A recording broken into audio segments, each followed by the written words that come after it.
chairman, can you rise for recognition? When your chairman rise, please make the hand clap better with a scream. All the chapter chairman, you're welcome. Please, can you rise and wave? We also have a representative of APC Women Leader of Benue State, Honorable Helen Pin. She is ably represented by Barrister Adigwe. Please, a round of applause for her. Thank you so much, ma, for coming. Integrity Group. Supporting good governance. No vacancy. No vacancy. Distinguished ladies and gentlemen, we also have graced this occasion Mr. Tuki Abimbola, the SA Media to the National Chairman. A round of applause for him. Thank you so much for coming. We also have Chief Moses Abe, the EA to the Governor of Delta State. A round of applause for him. Thank you so much for coming. In case you didn't hear your name, like I said, that they don't mention big people's names like that. You're a great personality, so we don't need to mention your name like that. But turn to your neighbor. Tell your neighbor something new, something nice. If your neighbor has something that is admirable that you can collect, please go ahead and collect. Nothing will happen up here. You're covered. Admire your neighbor. Tell your neighbor you're beautiful, you're handsome. I want to be like you when I grow up. We also have Dr. Mrs. Igude, the Chief Advisor, Integrity Group, Delta State, represented by Mr. Gabriel. You're welcome. Thank you so much for coming.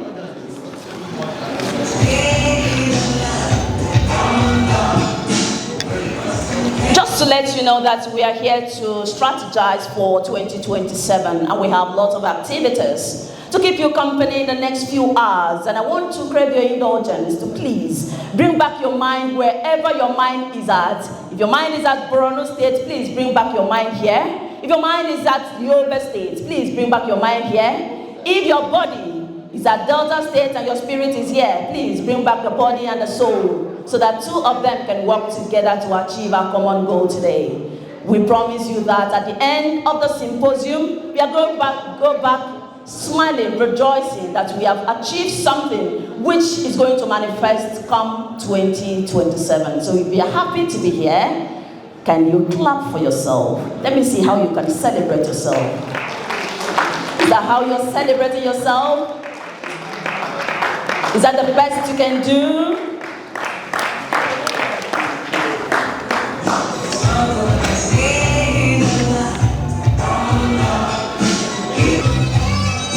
Please permit me to also recognize Wabweze Okechukwu, the State Coordinator, Renewed Hope Ambassadors, and also Honorable Donatus Okonna, the Convener and National Coordinator, Asiwaju Pro-Poor Project. So we have different organizations here. We also have Alliance for Good Governance, Alliance for Progressive Leadership. We have them here. Round of applause for them.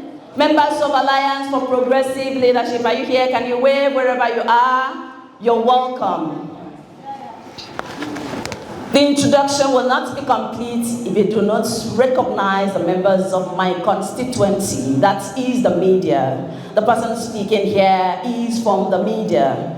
I'm a broadcast journalist and on-air personality. So I want to recognize all the media houses present. Please, if you're here, can you make some noise? Thank you so much for coming. All the journalists, yeah, I can see you. Thank you so much for coming.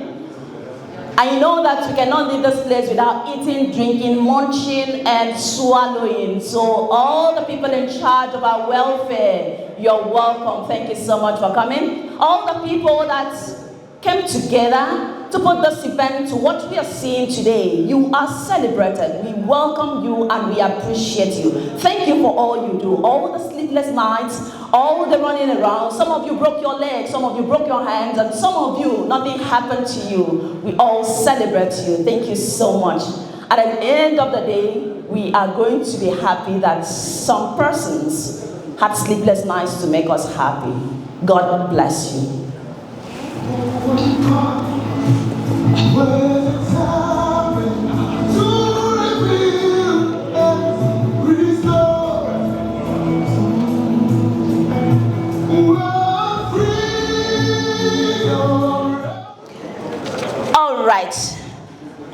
We have the patron of Integrity Group of Nigeria, Mrs. Nena Nima Lancester Okoro Esquire. A round of applause. Nice to see you, ma. I've murdered your name. Please give me fine. I'll be glad to pay. Please, a round of applause for her. Let me apologize before I make the mistake. You know, I received various handwritings here, which I struggle to read them. So please, if I murder your name, just forgive me. All right, DJ.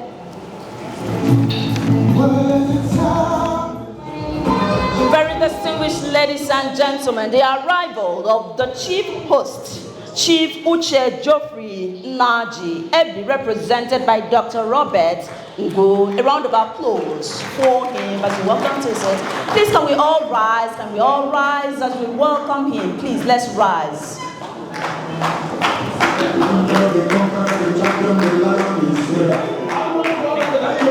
Yes, we're taking them.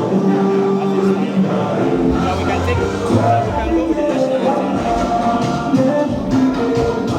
Let him finish. Let him finish.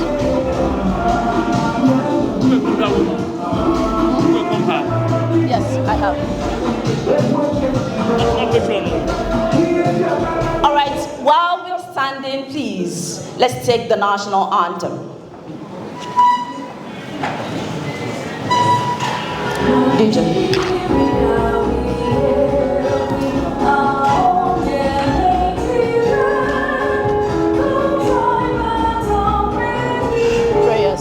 Prayers, who's taking the prayers? Who's taking the prayers? Get somebody.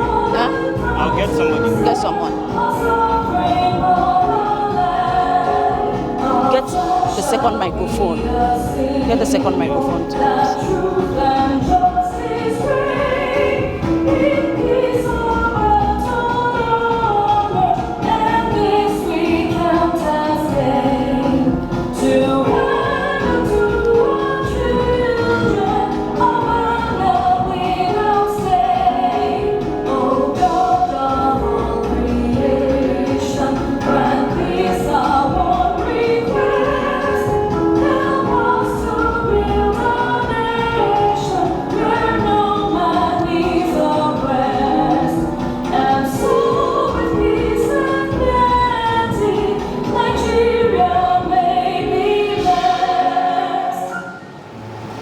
Thank you very much. Please, let's keep standing as we take our opening prayers. Please. Barrister Oshokunle. Please, we invite Barrister Oshokunle to take us in the opening prayers. Second mic.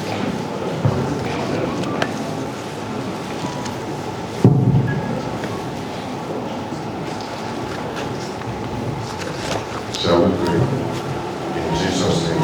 Amen. In the mighty name of Jesus. Amen. Our Heavenly Father, we give you praise. We bless your name because you are God.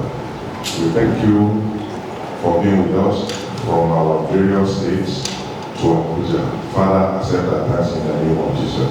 Amen. And we commit this program to your holy hand. Take preeminence, be with us, guide us, and at the end of the day, we will have every cause to glorify the holy name. In Jesus' mighty, powerful, and everlasting name, we have prayed. Amen. Thank you very much. Please, a round of applause for him. The prayer is too short to attract attention and too long to cover all the details.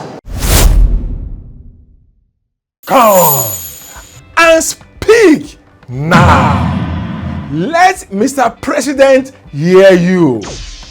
All APC members, support groups, loyal citizens, now is the time to speak. The world needs to hear the truth. President Tinubu is delivering results, but the opposition want to silence the progress. Mr. President Podcast Studio is your platform dedicated to amplify the achievements of Tinubu's leadership directly to the people. Stand up against propaganda. Share grassroots success stories and real impacts, counter misinformation with verified progress. Come and speak now. Defend the truth. Let President Tinubu hear you. Call Ambassador Pesther 08065980501. Mr. President Podcast, dedicated for President Tinubu's great achievements. Please make yourself comfortable. We'll be taking this from the closing. So we'll take Islamic prayers when we are closing to have a balanced whole. All right, so once again, you're welcome to Integrity Group of Nigeria National Symposium. And the focus is strategizing for national consolidation. And can I hear you scream, 2027 Aso Rock, no vacancy. Can I hear you scream, 2027 no vacancy in Aso Rock? Can you say that again? All right, thank you very much. For all of you that came from far and near, thank you so much for making it to this national symposium. We promise you that at the end of the symposium, we are going to go back with something that will make 2027 worthwhile. At this point, please permit me to invite a man of honor, a man of influence, service, and unwavering commitment to humanity. He is a convener and Director General of Integrity Group of Nigeria, Renewed Hope Agenda Ambassadors, championing good governance nationwide, and the founder of the OK Dawende Foundation, empowering indigent students across Delta State and beyond. A seasoned professional, he is the MD and CEO of Bohazex Global Ventures Limited, and a respected public analyst, grassroots mobilizer, and dedicated member of the APC, a passionate advocate for good governance and philanthropy. He remains a true pan-Nigerian voice. Academically accomplished, he holds a degree in economics from the University of Ilorin, with further studies at Ahmadu Bello University, and is currently pursuing a postgraduate degree in public administration. He is also a recipient of an honorary Doctor of Public Administration with extensive service spanning leadership roles, community engagement, and government support since 2015. His impact is both deep and far-reaching. His excellence has earned him multiple prestigious awards and recognition, and above all, a devoted Christian, a family man, and a beacon of hope. Very distinguished ladies and gentlemen, with great pride, I present to you Dr. OK Dawende, the messenger for the welcome address.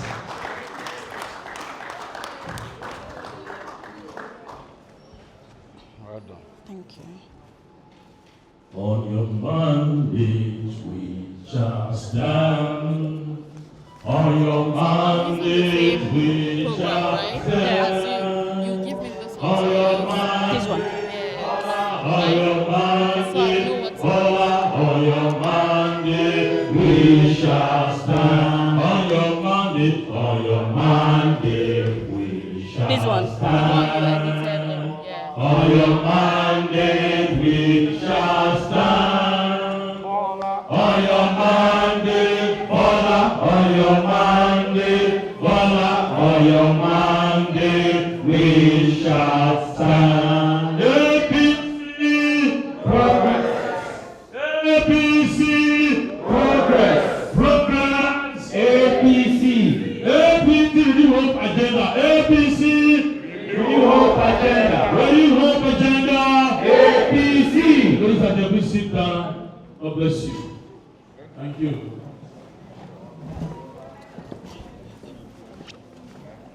Integrity Group.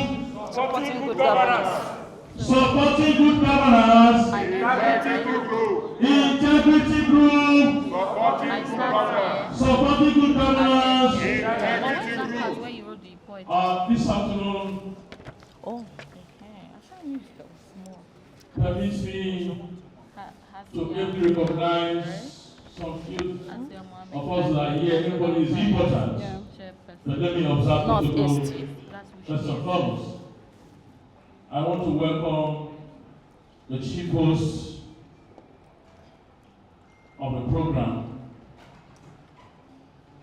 Chief Uche Naji, Jeffrey, immediate past Minister of Innovation and Technology, Federal Republic of Nigeria. Recognize Honorable Ogene Ego. He was a senior member of the National Convention Committee of my own subcommittee of the media and publicity, where we did media relations, station to stations, telling the world why Tinubu must return 2027. No other, Honorable Ogene Ego. Let me recognize the press. Please, you're covering me. I can't see everybody there. Please help me. Let me recognize. If I don't get your name, please send me your name. I can't remember my name here. I want to recognize a man, a former governorship aspirant of Taraba State, the most senior medical doctor in Taraba State presently, the person that brought APC to Taraba State, and is the Deputy General of the Executive of Nigeria. A father, yes, he answers me, yes sir, yes sir. I am learning humility from this man. He is no other than Dr. Jonah Washap from Taraba. Deputy DG, sir, I respect you. As you see him, 70-something going 80, but when I call him, he answers yes sir. You will see 100 years by the grace of God. Amen.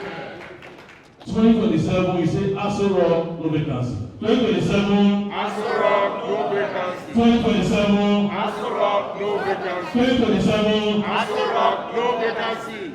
Before I go further, I want to commit sacrilege. Somebody who is part of this organization, who contracted him and said, no, I want to be part of it, and working with us. He made this place as beautiful as it is, and working with us in synergy. He is Pesther, Ambassador Pesther. He is right here. Please wave your hands. Appreciate this man. Appreciate this man. Appreciate this man. God bless you. We love you. Thank you. The owner of the podcast approved by Mr. President, and the podcast is here. Get ready for interview. Where Mr. President will watch today live and direct. So if you want to be interviewed by the podcast, please come and apply now. Welcome to the podcast later in the day. Thank you very much, Ambassador Pesther. Thank you. I have seen Mr. Solution, who is George Emmanuel, the administrative deputy administrator admin of APC headquarters. He is the technical advisor political of this group. Whatever we do here is behind it. George Emmanuel, I call him Mr. Solution. God bless you. Thank you. For all national schools, I say again, God bless you. Love you. All guests, thank you. Ladies and gentlemen of the press, I am Dr. Okeyidawale. I am called the messenger of the Renewable Agenda Ambassadors. Now, having said so, today we are here at this symposium to support a man helped by God. A man helped by God is limitless. A self-made man is limited. Bola Ahmed Tinubu is a man prepared by God.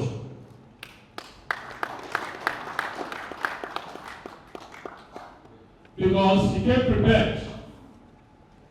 He came prepared in the sense that we are here to ensure that every information about the Nigerian state is correctly disseminated. Why do I say so? Today, the moderator for the discussant here today, she's on her way. She drove through all the way from Abia 4 p.m. to Abuja 5 a.m. this morning. There was no police escort. They arrived here and hearty. I keep saying on the press that there are flashes here and there. President Bola Ahmed Tinubu took over power. He has been able to do it work in progress and will ensure that the lives of Nigerians are safe. Please take this road that the collaboration of Nigerians are needed to give information to security agents so that we can have ample information in collaboration with what security agents are doing to trash out the enemies of Nigeria as we have the new whole agenda on course. The new whole agenda is a baby of the president, and we are the proud ambassadors that have been tailored to ensure that come 2030 that we shall have a $1 trillion economy for Nigeria.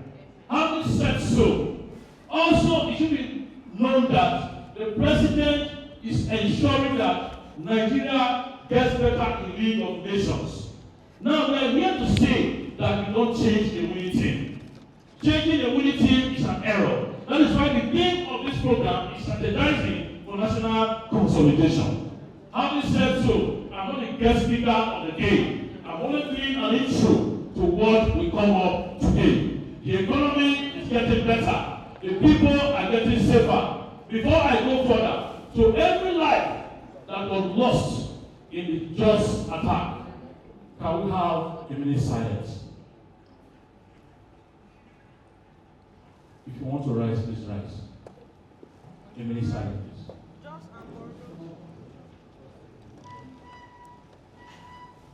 Just Ambassador State, including Benue. May the souls of the faithful departed and others rest in perfect peace. Please, can you sit and clap for yourself, please? Now, having done this, before I leave the podium, I want to appeal that we should ensure that we are taking what we can do for Nigeria, not only what Nigeria will do for us.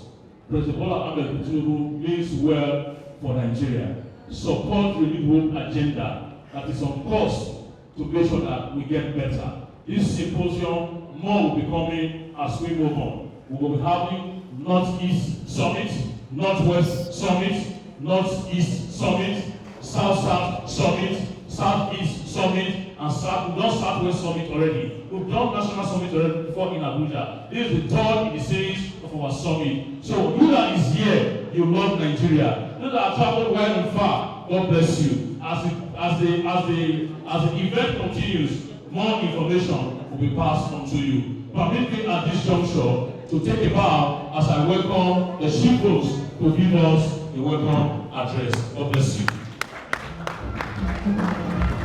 Make the hand clap, beta, beta, beta for the messenger.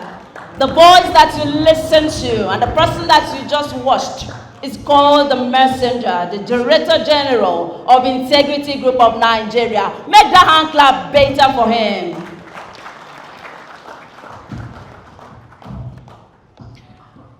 All right, very distinguished ladies and gentlemen, you are still at the National Symposium organized by the Integrity Group of Nigeria. And at this point, we want to listen to one of Nigerian industrialists, a politician and public servant from Enugu State. He is widely recognized for his extensive business interest spanning pharmaceutical, medical equipment, agriculture and infrastructure, as well as his active role in Nigeria's political landscape. He served as the Federal Minister of Innovation, Science and Technology from 2023 until his resignation in 2025, during which he championed initiatives aimed at advancing technological development, industrialization, and youth-driven innovation in Nigeria.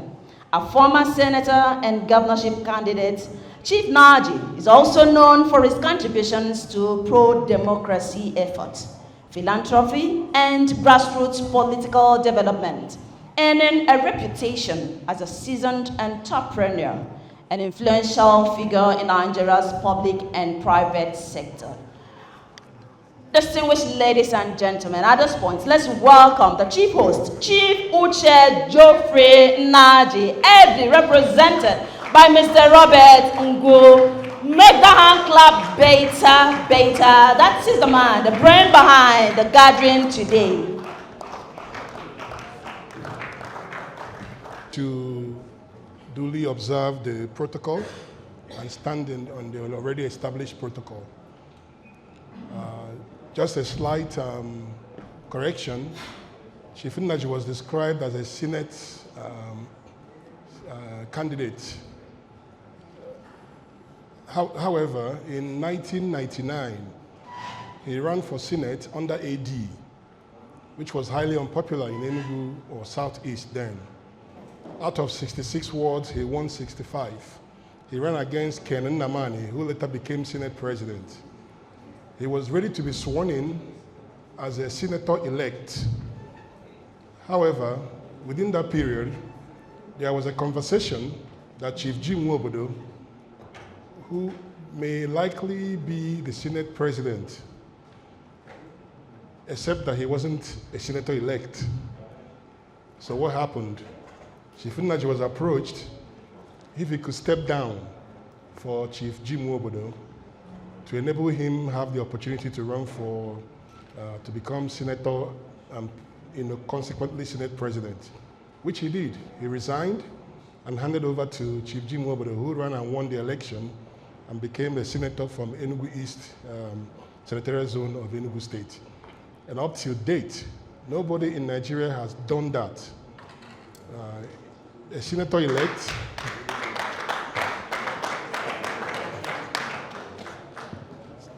some of us may not do it. I doubt if I could do it. Senator-elect, ready to be sworn in, and you just give it away unconditionally. That's the kind of person Chief Nnaji is. So thank you. I bring you warm greetings on behalf of Chief Host, Chief Uche Geoffrey Nnaji, former Honorable Minister of Innovation, Science and Technology, whom I have the honor of representing today. Let me begin by expressing profound gratitude to His Excellency, President Bola Ahmed Tinubu, GCFR, for the confidence reposed in Chief Nnaji through his appointment and for the consistent support he provided throughout his tenure. That support was not symbolic, it was deliberate, strategic, and essential in driving meaningful progress within that sector. Distinguished ladies and gentlemen, it is important to situate the achievements of this administration within the context of the global turbulence that has defined the period since 2023.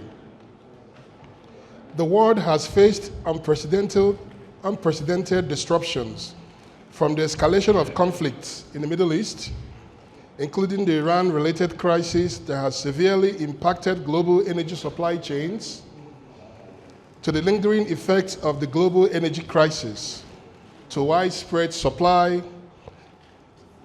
chain disruptions, rising inflations, and even climate shocks, such as the 2023-2024 El Nino, which affected food systems around the world.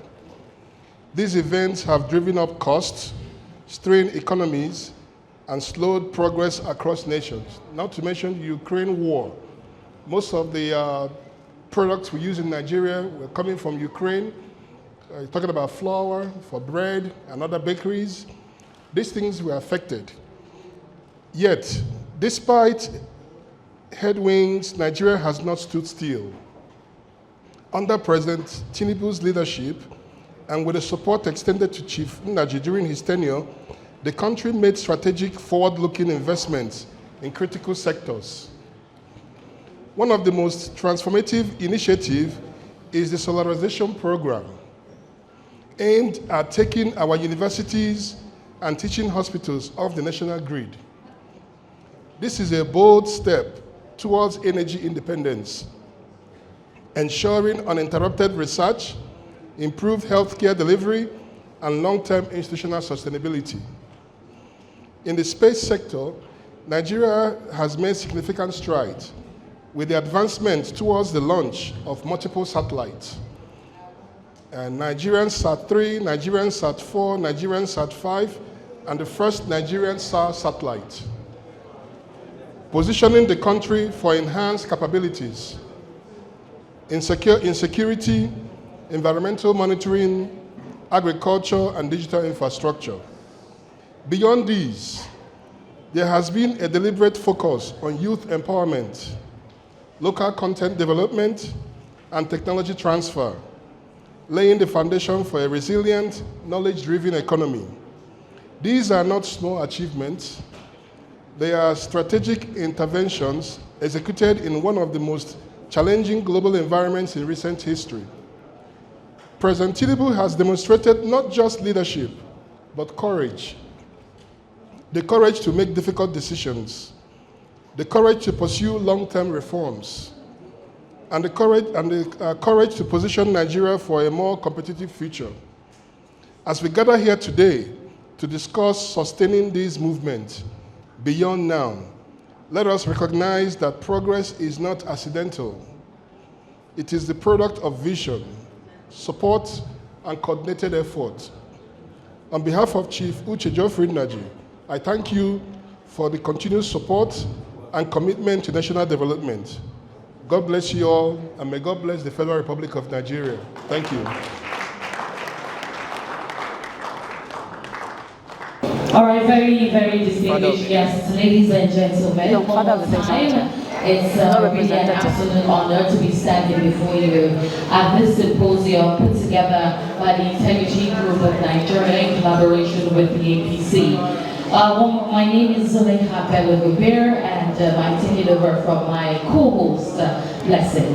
Now we're moving on to the next agenda, which is the keynote address by Professor Nentawe Yontada, who is ably represented by Professor Atapine, the Professor of Political Science, Office of the National Chairman. Please can we put our hands together for him as he comes on stage. Thank you.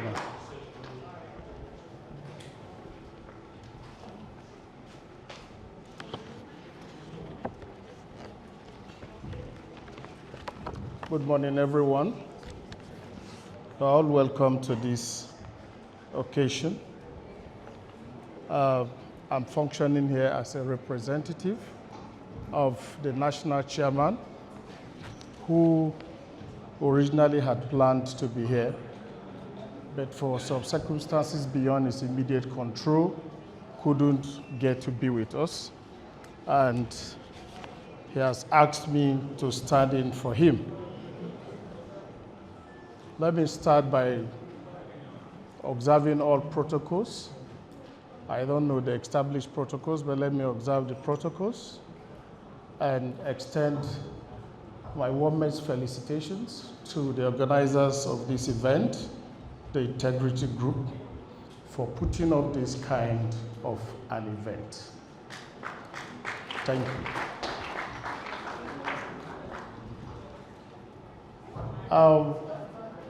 I want to speak about support groups. Support groups and the place of support groups in a democracy, especially now that we are moving towards the 2027 general elections. First and foremost, what is a support group? What is a support group? A support group is an institutional establishment that works within and without a political party. Work without a political party because it is not in the mainstream, but works with a political party because it shares in the aims, objectives, vision, and philosophy of the party. So in any democracy, there are bound to be many support groups rallying around political parties. Like the case of the All Progressive Congress, the Integrity Group is one of them. And anybody who is familiar with the literature on politics and democratic governance in Nigeria in the last few years will understand that the Integrity Group has been playing and continues to play a very strategic role in the administration of President Bola Ahmed Tinubu.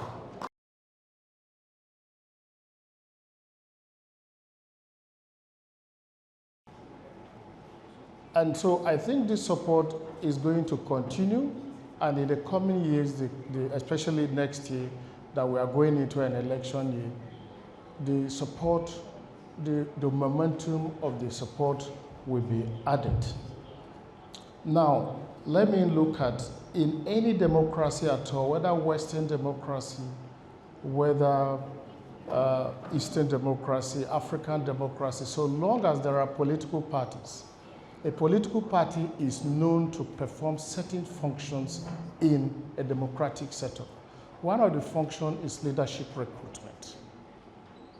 Another function of the political party is policy advocacy.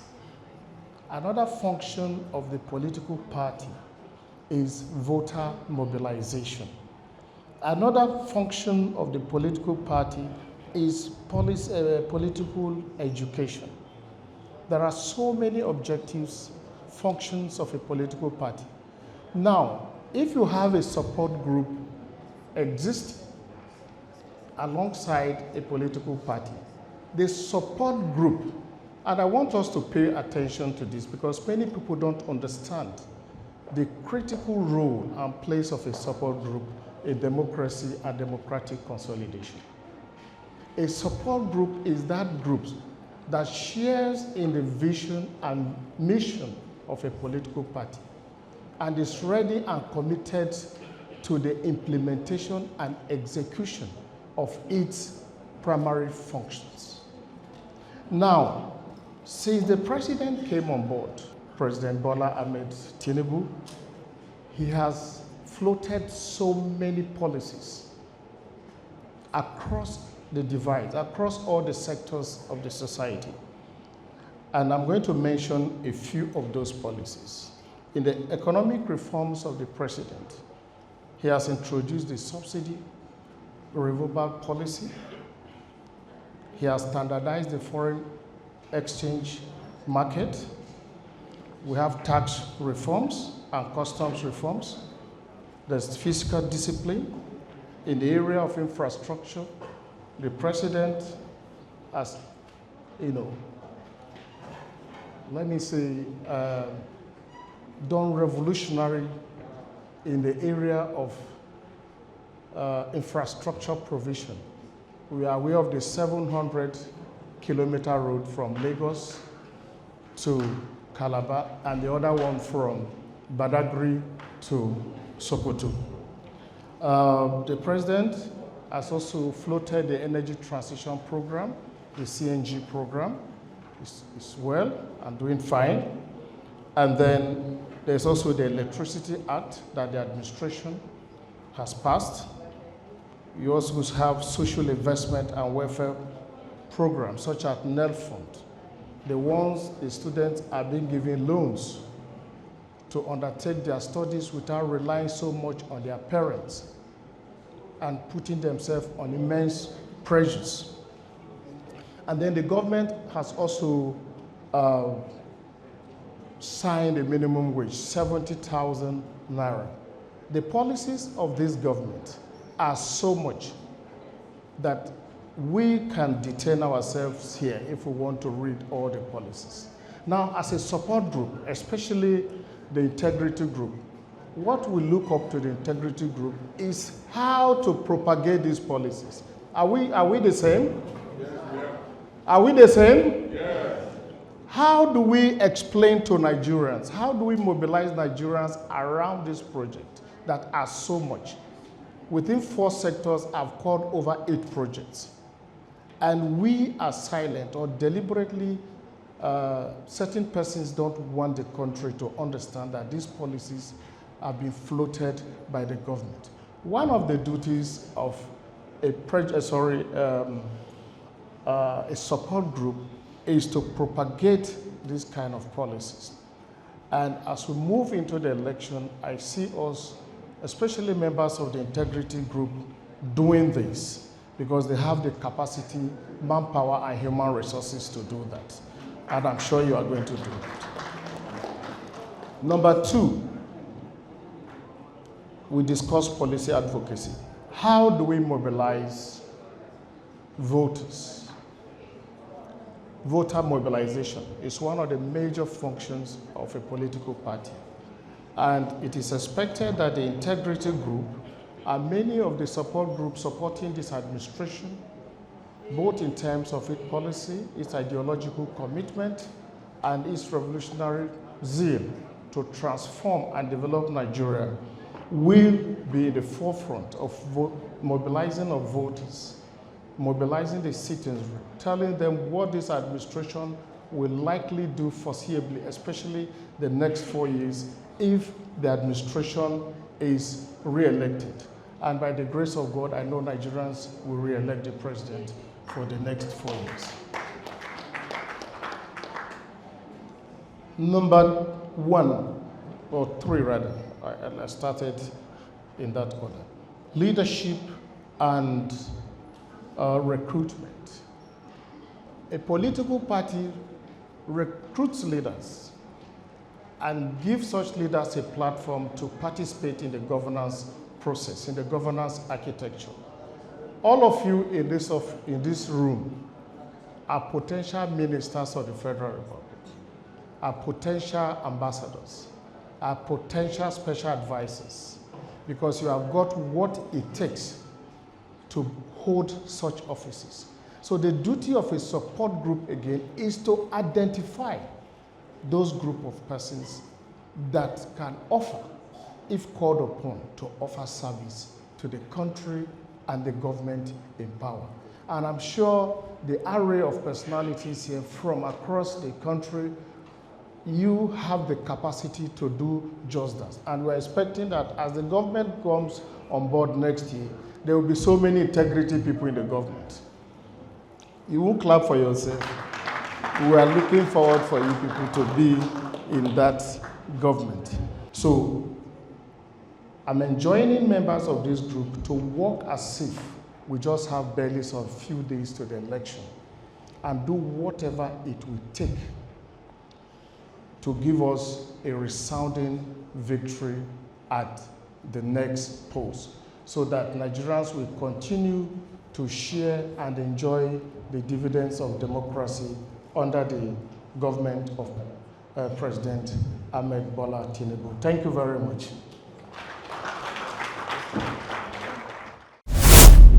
Breaking news. All of Abuja are buzzing. Pesther Studio season special promo is trending everywhere. Use 3 outfits, pay for 2 outfits.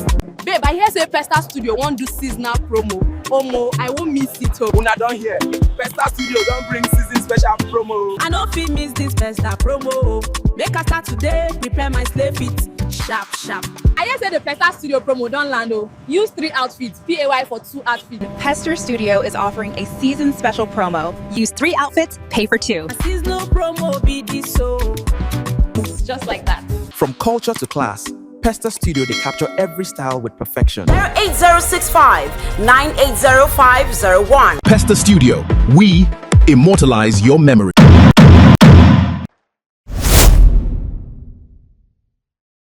Feel free to say it the way it is laid in your heart, because it's about strategy, it's about having a conversation that is quite engaging, that can also transform lives. I would like to give you the mic, sir, for your perspective. So just give your perspective on the theme. Hello. Thank you for, I think this talking, Abby. Can you hear me? Yes. Yeah. Dr. Mary, thank you for those very kind words. Because we know Dr. Mary is somebody who has very high standards. So if she comes out to say kind words about somebody, the person has all right to blush. So I feel honored, Doctor, for those your kind words. Well, I don't know, Doctor, I've already thanked Integrity Group for this very important seminar that they have brought up. Strategizing for national consolidation. And then, of course, no vacancy in Aso Rock. I don't want to repeat them again, but that word they said, no vacancy in Aso Rock, they just say the truth. Because as it is, there are 36 states in the Federation, and there is a party that has 32 of such states. And so when you have 32 of 36 states in a federation, I don't know how you can lose that election. That is the first instance. The second one is the fact that other governors, like Anambra State Governor of Africa Abstraction, have said their party is going to support President Bola Ahmed Tinubu. So that makes 33. Even the only governor in the East, Abia State Governor, came out publicly to say, look, he's not going to campaign against President Bola Ahmed Tinubu, even though he's not in APC. Because he said he's also contesting and he will not work against President Bola Ahmed Tinubu. So, looking around, maybe only about 2 governors or 2 states may be working against him. So, the integrity group is correct to say there's no vacancy in Aso Rock. And as you know, President Tinubu is somebody who likes opposition. He was the sole opposition during General Ambassador's regime. During that period, every other person, every other party crumbled. We had only PDP. But Tinubu was the sole opposition. He ran around the country to get opposition together to work against the government of Ambassador. He extended that to Jonathan's regime, Buhari's regime, Jonathan's regime, and the regime that he took over from. So when you look at it, Tinubu is somebody who loves opposition. So when people say, oh, he doesn't want to do opposition, he doesn't want people to have opposition, I just laugh. This is a man who is opposition himself for so many years. Single-handedly did it, So for the opposition, I encourage them, come up, don't let issues of division in your party to deceive you. Get together, ask together. I can assure you that Tinubu relishes that fight because he has played that role before.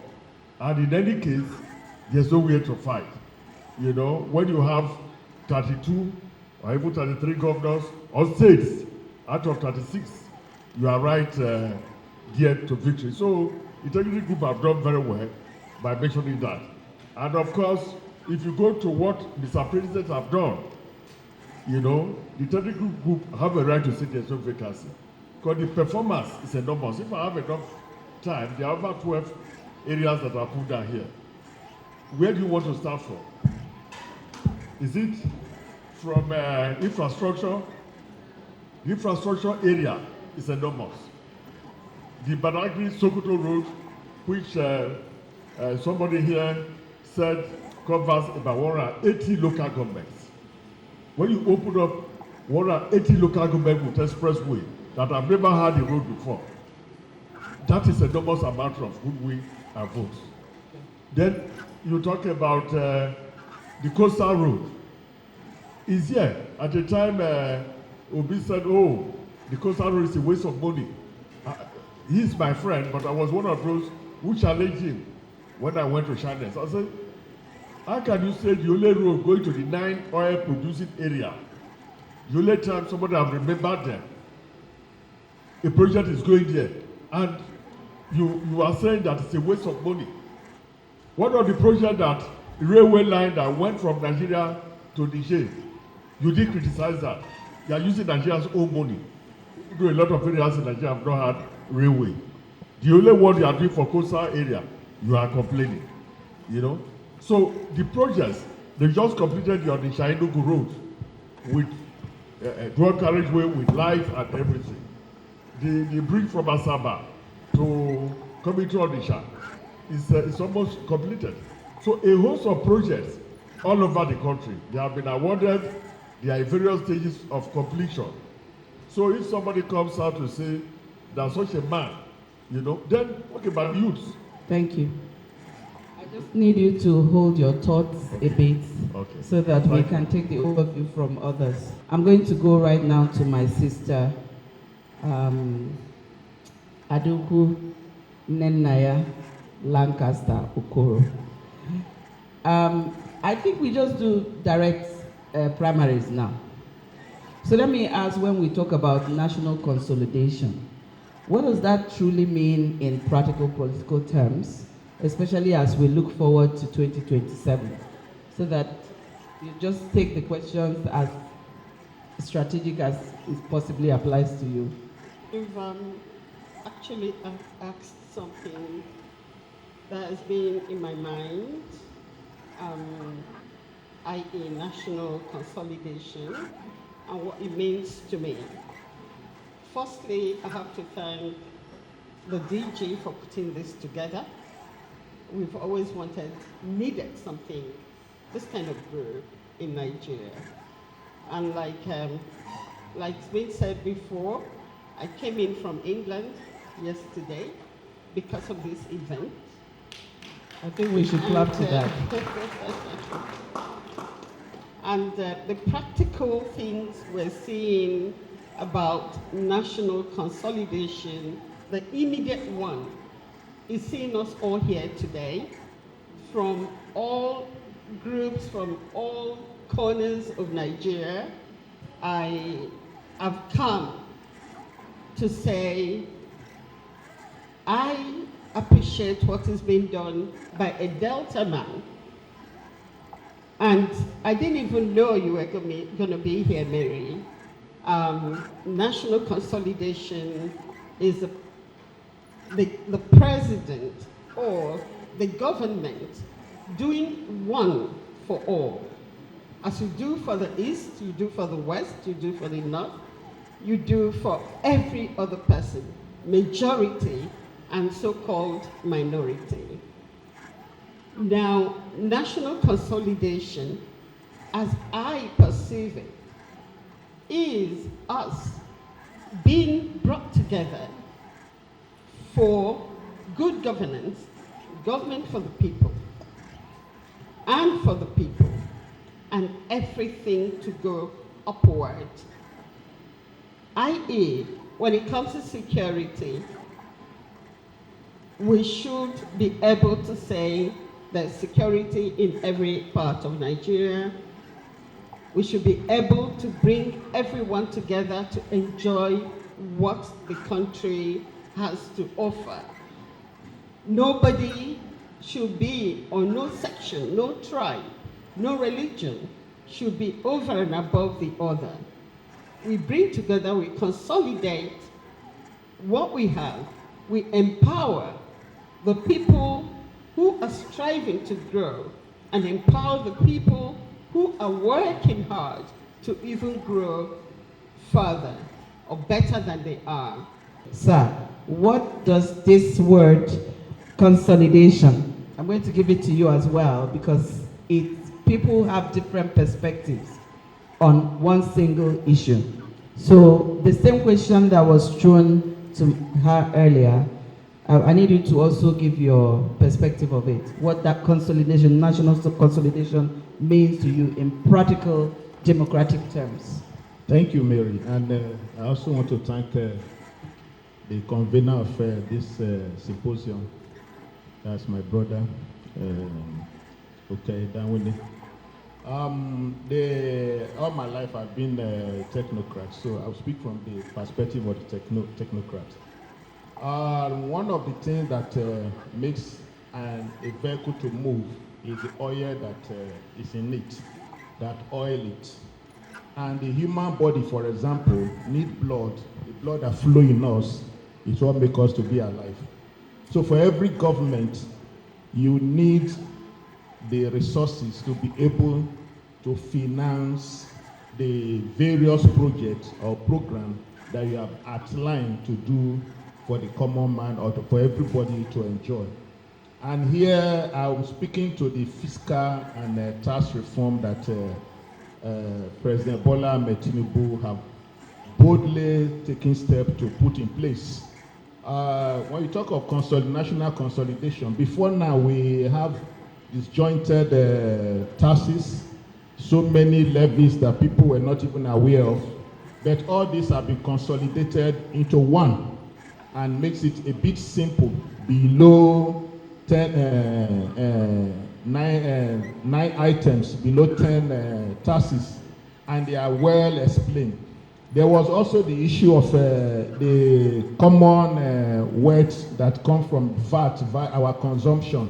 It was a problem, but with the bold step that he has taken, this has been made easy and more money have been made available to the state by ceding a percentage of what the federal was getting. They are ceded to the state so that the state now gets more available to them to implement projects and programs that will benefit every common man. And he has continued to say that it's not here to tax poverty.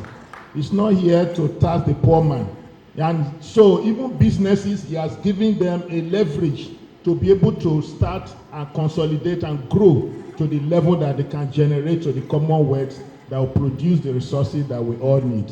So there are thresholds that businesses that are over, that earn below 100 million, for example, will not be subjected to tax. To me, that is a bold step to help the common man and to help everyone. Also individual that the net chargeable tax or income is less than 800 will not be subject to tax. These are all incentives that he has put in place to help the common man. At the same time, the big player in the system will contribute enough to provide the money that we all will enjoy, to provide resources that all of us will enjoy. Let me put a stop at this point. So maybe we limit it to 2 minutes per panelist. When you want to take, you have a perspective to this particular question, I'll give you another question. Anyone? Okay. So one of the recurring challenges that within party system is internal alignment, right? So what concrete steps must be taken to ensure stronger party cohesion across states, wards, and interest groups or pro-groups in this formation? All right, thank you very much, Dr. And if you still have a perspective in that, you can do that in 10 seconds and then take the other question. No problems. I would just go straight to your point because I think there's been a number of answers to that same question. Yes, cohesion. I think in answering that question in terms of having everybody aligned, I would like to start from education, educating people. Education doesn't have to be having someone go to school. Education has to do with giving people the information that they need. The keynote speaker said a number of things, about 5 points on what this government has been doing that many people in the streets don't even know. Yeah, so if you ask a simple question, the response you get is just hearsay. And they are saying, giving those responses because they don't have the right information for them to make informed decision. When I spoke with earlier on with the media team before this whole event started, I talked about letting people know exactly what is going on. And then for our teams, for this integrity group, we have representatives from the states. I think we need to go back and let people know what is going on with the government. And like I said yesterday, not manipulating them, but influencing them. Manipulating people is making them do something that they don't even know why they are doing it, but they are just doing it for the sake of doing it by virtue of what they are getting. Influencing someone is letting the person know what exactly is going on, ask the person what he or she thinks about it, and then he can make a decision based on the facts and the figures that are placed on the table. So it has to be looked at from a point of view of having a team. Members of the team have to be on the same plane in terms of on the same plate, reading from the same page of the hymn book, not somebody reading from page 1, another is reading from page 3, and the other person is reading from page 100. If there is that disconnect, there definitely will be no alignment. And the only way to go about this is going back to the grassroots, letting people know what exactly is happening and making sure that they have the right information for them to make informed decisions. We shouldn't take this for granted. Like one of the speakers said, we already have 33 states out of 36. But to tell you the truth, so many people are not even registered. So many people have said they are not even going to come out to vote. Yeah, so many people too who have the cards are just disillusioned, they have just resigned, they will not go to the voting polls. So we shouldn't take those things for granted. We have to work like we don't even have those states at all. We have to work like, we are starting from point zero by putting all the energy into making sure that we go into the grassroots. Make people aligned both from ward level to the internal alignment for the parties, from local government to state and then to national. Thank you very much. Very, very profound. Thank you. I think I want to just take a bit of different perspective. On the two questions or one? No, on the consolidation. Yeah, on the consolidation and no vacancy for 2027. Okay, 2 minutes to do that. Very well. I'll just quickly appreciate everybody connected to this event.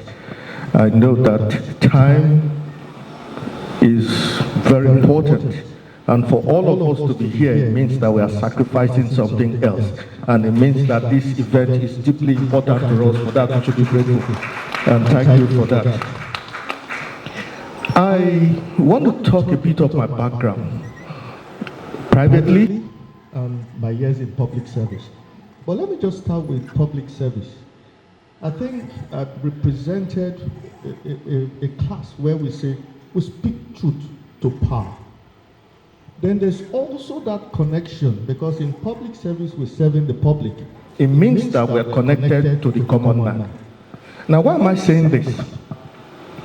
In speaking truth to power, we need to recognize that this government, and I heard the chief host, I heard the chairman of the party really represented, they reeled out a number of things. And the way I look at it is that it's a government that had courage to confront some mounting challenges that could derail anybody. And I think the government deserves a round of applause for that. And I said it. How does it reflect in our history? You know what has happened in the past? Many of the government have seen this difficulty. But what did they do? Let me take it.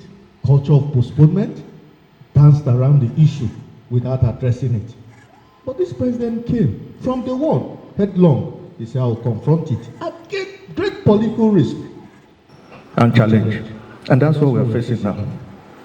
And here's my perspective. We're not going to shy away from it. The decisions were difficult. And many of us, if we are truthful to ourselves, even down to the grassroots, we have to have difficult conversations sometimes as the need arises. And that's what has happened. But here's my take on the whole thing. If we want to talk about the connection to the common man, I'll just take one example. For instance, I came from a middle class background. I know my father was a bit until he had some challenges. And it was a struggle to go through school. But we have that education loan, is that what I call it? That is interest-free and is open to everybody, big or small. And I think something we should clap for the president for, even though he's not here. I'm just giving that as an example. But my underlying perspective is this, and I've seen it from years of experience in the public service where we've seen plenty government come and go. You know what usually happens? No matter how well-intentioned your policies are, your reforms, your projects are, when the other person comes in, you see the people dancing around to say, discard this. This one belongs to this other man. Start your own. Instead of consolidating on that. Madam, you hear my word, consolidation. And that fundamental consolidation. Because it's a person who has created it. He still has some time to deliver it down the line. Is why I say that we should give our president another chance in 2027. And I think that is the fundamental narrative that we should sell. And that is where I'm going to just end this. And that, by God's grace, will be the case in Jesus' name. Thank you very much. Thank you very much. The mic needs to come back this way. Let's take another perspective on that. Come and speak now.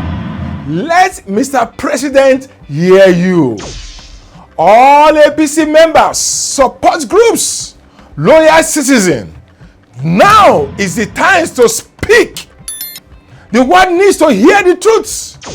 President Tinubu is delivering results, but the opposition want to silence the progress.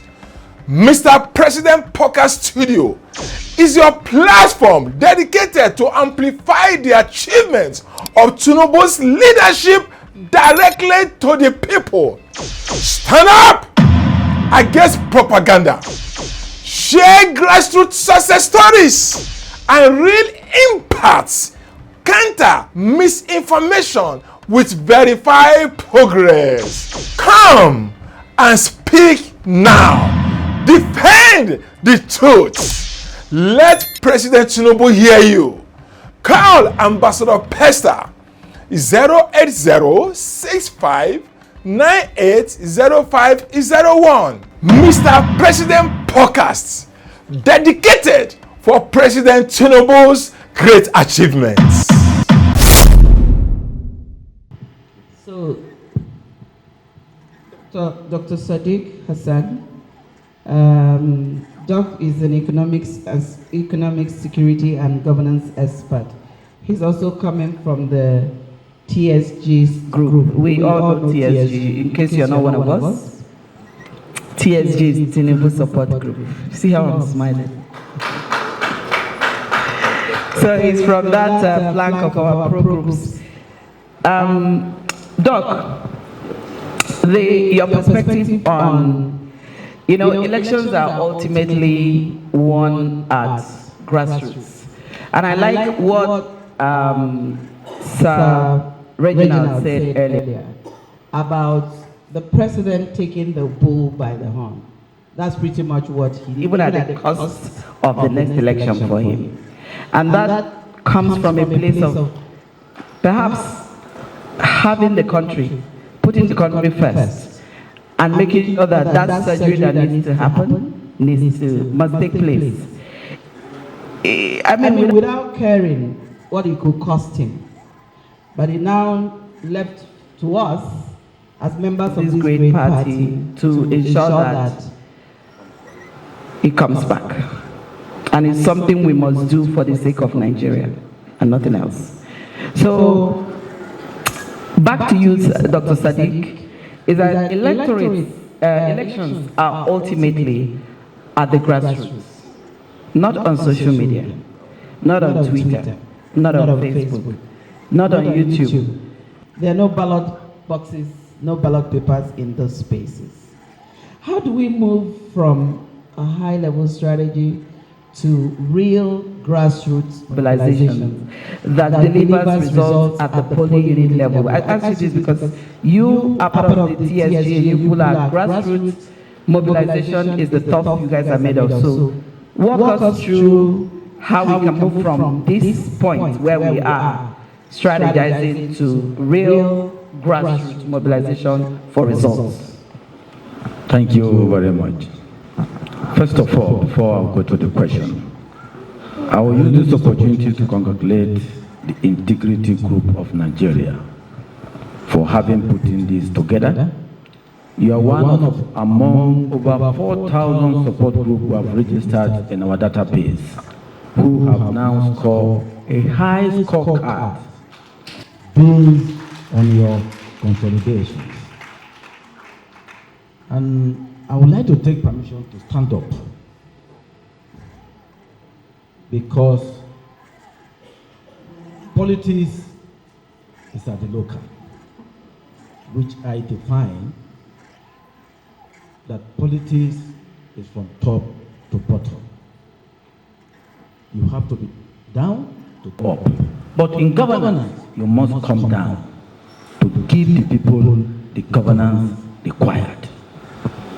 In the first place, Asiwaju has never been on national government inception. He was a senator, he was a governor of Lagos State. This is where he stopped. Today we have the opposition who is destroying what we intend to consolidate. The people, even if I don't mention them, you know them. They are the people who have been at the national government from inception. They destroy Nigeria economy. We have been importing fuel since 1979. The last speaker said, no one has the bold mind to change that. Subsidizing fuel is not an economic strategy anywhere in the world. There are other things to subsidize. You don't use all your earning and subsidizing subsidy for fuel alone. Two, you cannot have two parallel of a currency for exchange rate. No nation that practices it. America, who prints dollar, does not do that. This is how the past destroyed the economy of Nigeria, where Asiwaju has never been part of national government before. When you look at all this today, after removing subsidy, we also agree there are consequences, because economic will ask you, you have destroyed yourself. If you want to come out, these are the strategy and solution. Today, before, most of the states cannot pay salary. We are all aware in the previous. That is why I said, even if I don't mention names, you know it. The last government has to be giving a lot of support to the state for them to pay salary in the past. Today, no state can boast of not paying salary to the workers. This is one of the achievements of removing subsidy. If we go further, today Nigeria is one country that will export the largest fertilizer into America because of Dangote refinery. Today, Nigeria is the largest exporter of Jet A1 to Algeria, Saudi Arabia, even America, because of Dangote. If you continue importing fuel subsidizing, there's no way Dangote refinery will be able to stand. These are the economic strategy that President Asiwaju has brought to consolidate the economy. Go further. Our foreign reserve today, before Asiwaju took over, was less than $35 billion. Today, we are hitting up to $50 billion, less than 3 years. Because of the economic strategy. Without economy, no nation can survive. Some countries go to war in order to enrich their nation. Because of economy. And this is what Asiwaju is applying today. That is why I said he has never been in national government, while people today who are opposition have been in national government and destroy the country economy. In the past, if not because of time, so you can able to understand it, to take it to the grassroots. When the government built Ajakuta Steel, we have what we call steel rolling mill that were built over $100 billion. We have it in Jos, Castina, Alaja, and Ikom. This steel rolling mill is to take what we call pellets from Ajakuta to these various places to now produce iron rod, flat sheet, and employ a lot of Nigerians. The past government went and sell it 2 for 10 kobo. And that money, you cannot see it today. In fact, it was when Atiku Abubakar was the chairman of You need to round up, please. PPP, YDG was El-Rufai. So when you now look at it, what kind of economic sense are you applying into that? If that all those rolling today are function, you are going to employ Nigeria. Our GDP will rise. This is economy. Now it is time for us to be able to take it to the grassroots and explain to them, as I said, information. It's not only you have to go to school before you are being informed to understand the policy, why the man decides to take this step, what are the benefits if that is being done. Thank you very much. So that anytime you go back to that, put it to the grassroots. Thank you. Very insightful perspective you brought in. Let me just bring in another perspective from, if you can kindly hand the mic to him. Because we know that in this, when you talk about governors are paying salaries, I think we need to check that out. I'm not sure all governors are really truly paying off salaries. It's also on the government to make sure that those who are not paying wages of Nigerians who have worked daily for their subsistence and their pay be held accountable. Because there are some of the things we cannot gloss over as citizens of this great nation. And there are also a school of thought that believes that post-subsidy removal, the president shouldn't have given so much money to the governors. Because the fiscal discipline is not really there in the states, in most of the states. So that school of thought is also a valid perspective. So when we unpack all of these things, could the president have said, okay, let status quo remain, we remove subsidy, but is it even legal? Does he have a legitimate reason to give up so much wealth to the governors? Or is something he could not do anything about?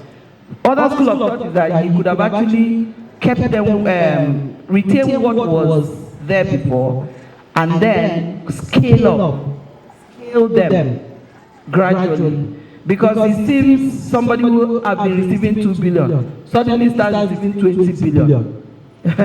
Now, crazy is a fine like this. Especially when that level of accountability quotient is not really happening at our various grassroots levels. The education has not gained ground that much, where stomach infrastructure is still a thing in our nation. So when we unpack all these conversations, I think we need to also look at the various perspectives. Sir, you have been able to manage our party's perception over the last month, even this month. I.e. the national convention of our party. Public perception and trust is also an item when you're thinking about national consolidation, and what strategies are we looking to ensure that people have trust, that we're able to build trust and retain that trust for our government. So beyond structure, beyond public perception, plays, beyond structure and this grassroots mobilization, public perception plays a major role. How can our party strengthen trust, credibility, and connection with the everyday Nigerian? The everyday Nigerian. Because whether you like it or not, people are going to ask questions, people are going to talk. When you scan through the internet, you hear things. In fact, the day I released my poster that I'm running under APC, one said, a good woman in a bad party. So these things will come, and they don't know that none of the party is better. All these parties have their issues. And the APC, if you look at it, may even be the outstanding party that everybody needs to be part of. I think we should clap to that. So, sir, that is your question in terms of how do we build trust and confidence from citizens, everyday Nigerians, for our government. Thank you, Doctor. Your question is in several parts. But let me comment briefly on the issue of so much money given to governors. Like you said, a lot of people feel that the governors should not have been given that much money. The presidency should have retained that money. I want to say that if the presidency retained money due to governor, it would have created a big problem in Nigeria. Because the Constitution set up the federation account. And so the president does not have a right to shortchange any state. I think what people need to know is to know that Nigeria is not ruled by the president alone, but by the governors and the local government chairman. Hold your governor responsible. If your roads are not good, hold your local government responsible. Because every local government is getting billions now. It's not like before again. You know, when I was a councillor 30-something years ago in Lagos State, at that time, we know what we are getting. I was earning 1,000 naira a month, you know, and then when I became supervising councillor, it came to 2,000. But that was still good money. But right now, the money that is coming there, every month, the governor can do as much as possible. Now with the Gulf War, price of oil is rising to about $100 per barrel in some time. So more money is going to come in.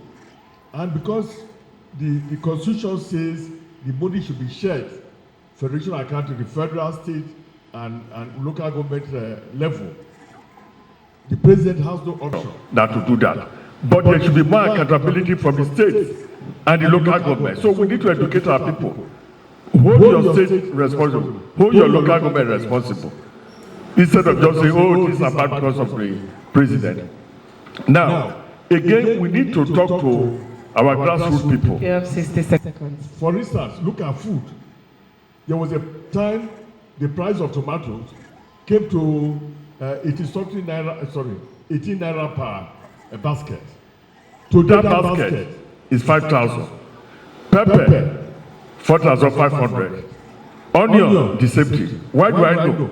The road that pass through, there's a market here, but so sometimes I just take the light in stopping to buy this thing home. But this same thing, I was spending 18,000 to buy a basket. So the common man should know that price of things have come down. Look at rice, for instance. Rice came initially to about 150,000. Today, rice has got to about 60,000 naira. And the president is still trying to drive it down further. So let people know that this talk of, oh, people are hungry, people are this. That's your final word, sir. It's all wrong. The president is actually doing very well. And when we preach this to our people, they will know that the propaganda that the president has brought hunger and this is all rubbish. Thank you very much. Pass the mic to Dr. Nenaya Lancaster. Ma'am. I mean, we'll have just a minute because we are rounding up this session. And when you respond to your question, you give us, the audience, your final word so that we don't come back on that again. Let's look at youth and women inclusion. Inclusion is very critical to long-term sustainability. So I want you to have what deliberate strategies should be, adopted to meaningfully, the word is meaningfully, integrating young people and women into leadership and decision making in this country. Especially in our party. Our party has a lot of ways they've done it, but please give us your view on this. Number one, because I'm a woman, I will start with women. Women have been shortchanged in Nigeria. A lot of things are demanded of women, but we're not giving as much as we give. We give in families, we give to our husbands, who when it's their turn to recompense, they only think about themselves. Apologies, men, but we have to keep it real. Women do so much. We're the ones who go out to vote. We're the ones who carry our friends, family, husbands to go and vote. We wait in the rain, we wait in the sun. And then when it's time to begin to give appointments are given to men, primarily, majorly, over and above women. Now, I ran for Senate senatorial position. When APC just started in 2015, 2016, I was probably the only person who was carrying APC on my head from my state, Abia North, where I come from, to the whole Abia state. She knows. Yeah. Correct. Now, when it was time to give appointments, I was shortchanged because some people, some men felt being a woman in politics, it is their right to have a say over my body. Now, we really have to call things the way they are. Women are not in politics for men to make their bed mates. We're in politics to make a difference. English is classic. And because I would not compromise, I was probably the only senatorial candidate that was not given an appointment in Nigeria. Nevertheless, I am still living, I'm still kicking, and I will still continue to live and be happy because I'm doing well. I'm a lawyer, I'm an engineer. I have done a lot of courses. I live in a country, I live partly in Nigeria, partly in England.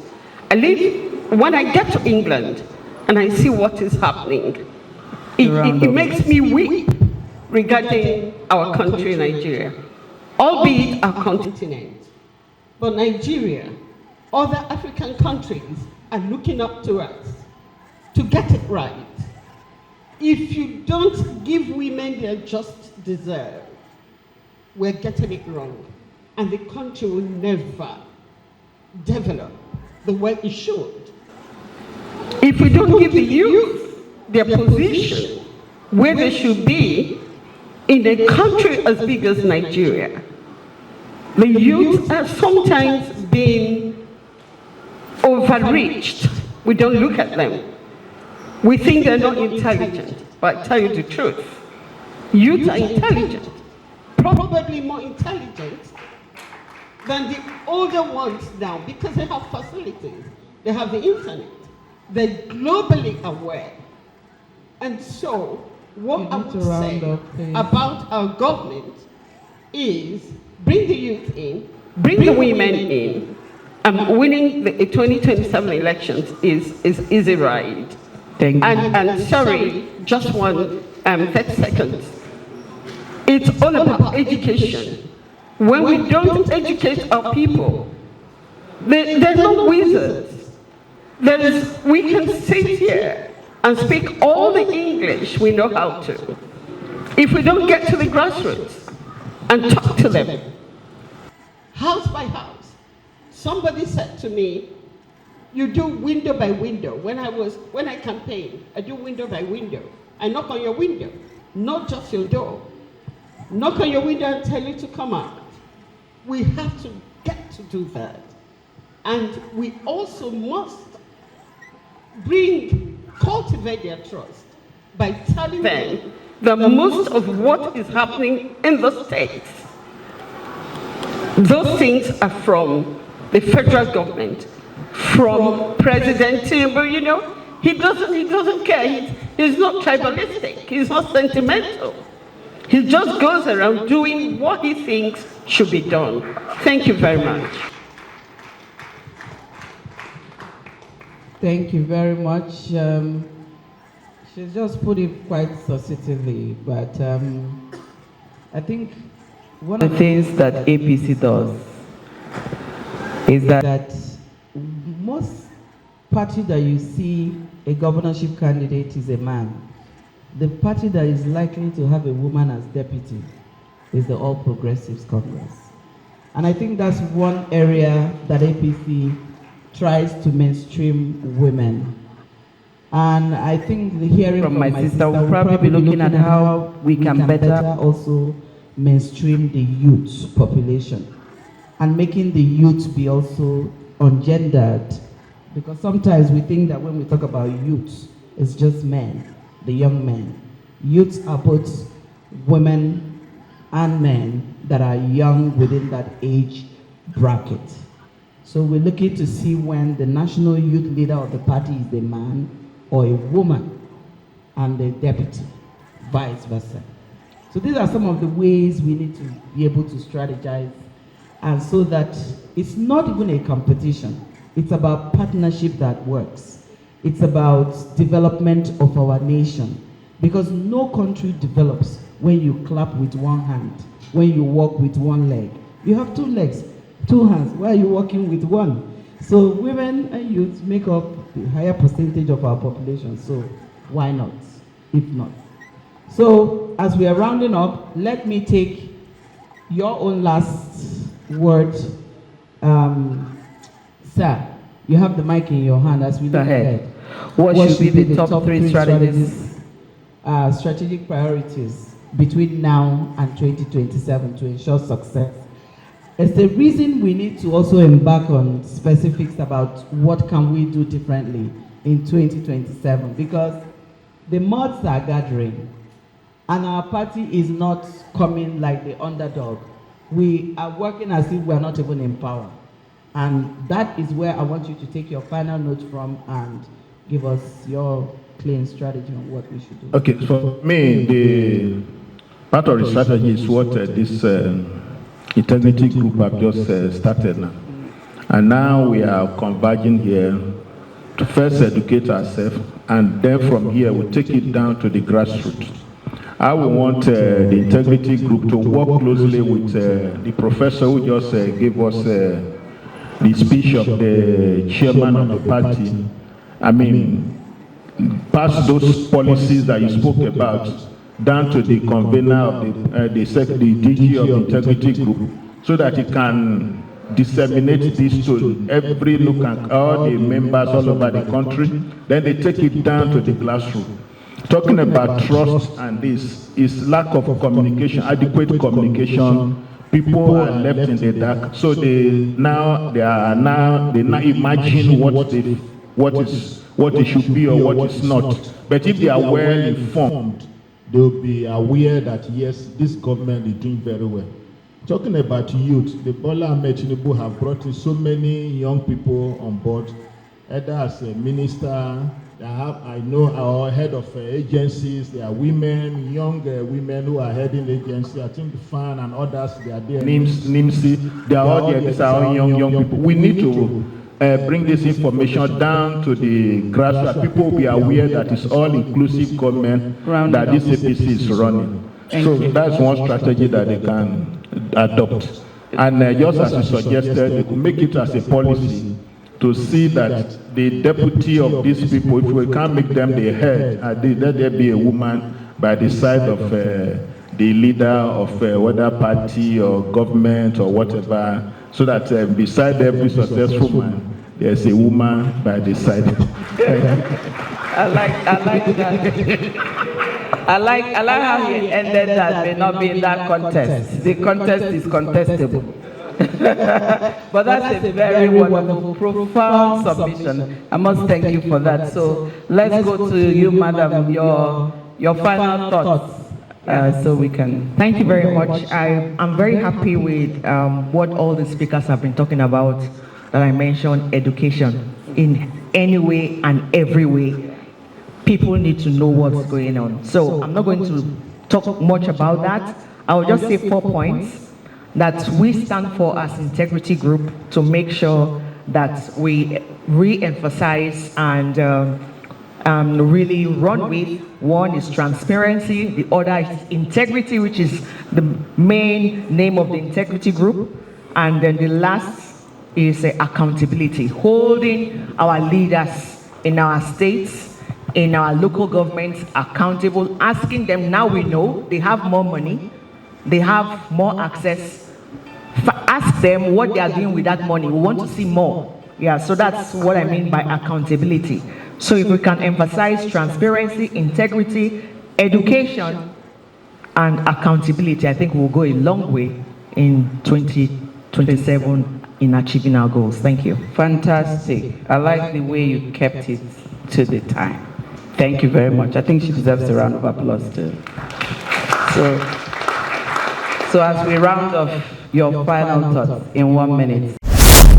What's going on? Why is everyone confused like this? SN just called now. He's on his way from Lagos to Abuja. Hope the documents are ready. Everything must be printed and ready. He's coming straight here, then straight to court. Barrister, why is everybody running up and down like say fire day? We only have 45 minutes left to print, bind, and package everything. We've called all printing places. Nobody is picking. Now that won't be the problem. I never hear of Pesther Business Center. The only Pesther I know is Pesther Photo Studio. Pesther Business Center is top-notch, fast, swift, reliable. Them get industrial printing machines for black and white, colored, everything. They never fail. So what do? I go give you Pesther Business Center number 08065980501. This crisp printing, and all in 20 minutes. Cannot believe this. Thank you. How did you get this ready so fast? Sir, it was Pesther Business Center. They have all the printing equipment. Their industrial machines are on another level. Due to the accuracy of the documents and the perfect printing, the accused is hereby discharged and acquitted. Before we close, I want to recommend Pesther Business Center to all law firms in Abuja.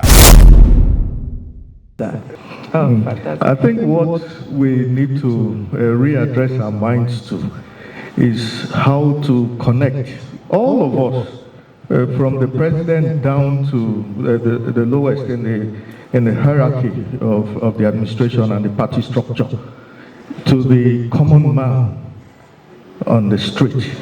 And the word that comes basically to mind is we need to show empathy. We need to show empathy to the common man.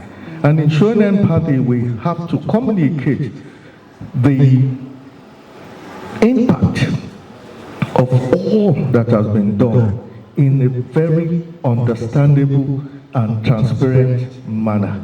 And I think that's where we can make a difference. Thank you. Which will now go to take us not from the ruling party, who is looking as if we are in the opposition, but as the ruling party indeed. Thank you very much. Good day, my fellow compatriots. Mine is not a question, but a contribution.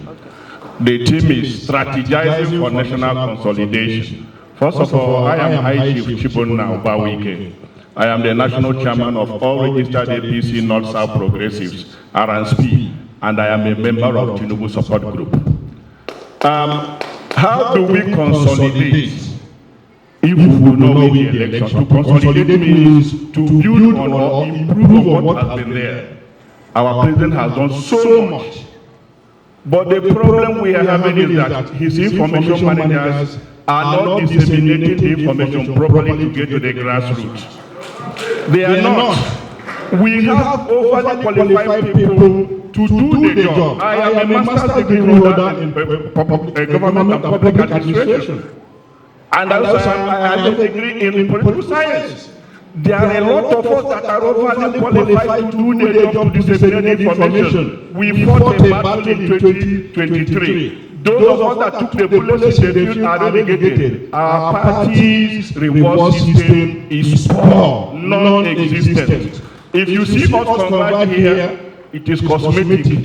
When you discuss with people on the table, you see everybody venting his anger. There is a disconnect between the party lawyers and the led. The party leadership is not paying attention to our party members. The representative of party, our national chairman, thank God you are here, you are a political scientist as well. Please tell our chairman, convention is coming up, congresses. The only thing, for some of the things you can do for party members that will make them happy, include them in the committees. It is not when the ladies come out, you see people you have never seen working for the party, suffering for the party, they will populate the list. It is creating disaffection and discontent amongst party lawyers. We are loyal party members fully in our blood. I live in Lagos, I live in Abuja, I am from the southeast. Honorable, I was there in 2015 when you won your election to the Federal House of Representatives. You and I are awarded the House of Assembly. So I know what I'm talking about. I am a grassroots person. When you go to the grassroots, you feel the pulse of the people, they are not happy with our party. In some states, the governors have appropriated our party. Loyal party members are living in penury and in pain. When they complain to you, you begin to wonder if there is election to that you are talking about. Do not be carried away with the level of people defecting to our party. Many of them are coming for their own self-political preservation. In 2023, they will tell us, vote for me and vote for the candidate of choice. This is the same thing they are coming to do. Not because they love Mr. President, but because our party is the only viable vehicle that will take them to their political position. So please let us work. Let our party search inwards. Reward loyal party people. Tell our governors to do the right thing at the grassroots. Let our loyal party members be rewarded, be patronized. And you see us go and canvass for those, talk to people. The ladies not come out to vote now. It is at the grassroots we go to talk to voters. Empower us to do the job. Give us appointments. We have suffered. Please, for us to consolidate, we must do the right thing. The only strategy is appropriate information dissemination and reward for loyalty. Thank you. My question actually is concerning the theme of this event, strategizing for national consolidation too. My question, what is the program that we have, not just by the theory of it? We are talking about the practical step that you need to take from this integrity group. You pass it down to have a synergy with other organizations that have the direct contact with the masses so that you can be able to pass the program and initiative you have down to the grassroots, not just by having it on the theory. Thank you very much. My question goes to the panel, please, and to the group. What are we doing as ladies to the case of reserved seats for women? If you check in the Senate, in fact, the government, nothing is happening about women. Women are totally eliminated. You will see that when a woman is placed in a position, you see the men who are fighting women. You see men fighting women. Okay, just this one just happened just of recent. This is FCT Congress. You check the Congress list. No woman in this list. This is a Congress list that they just finished the Congress. Today is World Congress. When you go to the world, women are asked to leave here, go outside the gate, just like that. So what are the integrity group doing for women in this country? We are just being silent. When you try to move up, you see men who are there to press you down, to just push you aside. So please, we need our party, we need Nigeria, we need our government to do something for women. Thank you. Good afternoon, distinguished ladies and gentlemen. My name is Latifa Aspita Isa. I'm the chairman, Kogi State Branch, and also the National Publicity Secretary. I want to say that the panelists have done very well, and the moderator too. Ma'am, I share your pain. I understand what it feels like as a young woman in politics who is aspiring to occupy elective position in the nearest future. A lot of us face the same problem. It's a daily occurrence for women because they already brand us as we all know what for women in politics. I don't want to say here. So I want to find out, the All Progressive Congress is a very good political party, which is the largest platform that we have in Nigeria right now, Africa. In Africa, as a matter of fact. I want to, first of all, plead with the representative of the National Party Chairman to please take our gospel to the National Chairman. Women are suffering, especially those of us who have been working for the party. I have been a very proactive member of the party since its inception. I've been participating actively in politics, but yet no reward. We will leave that for another day. But for those of us who have the confidence, despite all odds, and still come out to vie for elective positions, it is not beans, I tell you. We need to be encouraged because first thing is to vie for a position. If you don't win, we understand that the men are already dominating the political space. But those of us who have the confidence, the energy to match the men, if we don't win, please give us something. And the only way you can compensate us is by giving us appointments. And then that will encourage more women to come out. A nation that ignores more than half of the population is not doing the right thing. For a political party like the APC, it is high time women stop clapping and dancing at political rallies. As a matter of fact, we are telling ourselves, if they don't give us positions, we will not come out in the rallies, and you will find your rallies empty. Please, let's do something for women. Thank you very much. I want to thank everyone who have spoken. The questions that were thrown in. Who wants to take? I think it was just There are two of them. One is the reserved seats bill, what has happened to it? And then the question around women mainstreaming and how our party can better mainstream women. Thank you, Doctor. Let me thank the lady who complained that women are aligned even in the House, and he talked about the women bill. Now, the women bill is progressing. It's past first, second, third reading. I'm sure very soon they will have a public hearing for it. And then after that, it will be signed into law. So what I'm trying to say is that the APC in the National Assembly, they are playing a major role to make sure that women have automatic seats. In other words, after the whole election, some position will be reserved for women zone by zone. Only women can contest those positions. They may not be enough, but I think that as a party, we're doing very well to encourage women. And then, of course, issues of youth. This government is doing so much for youth. This is the first time in many, many years that the tuition fees of students are being paid in universities. You know, fees are very high, both state university and federal university. No president has ever done it. This is the first president in less than 2 years of office. He has instituted it.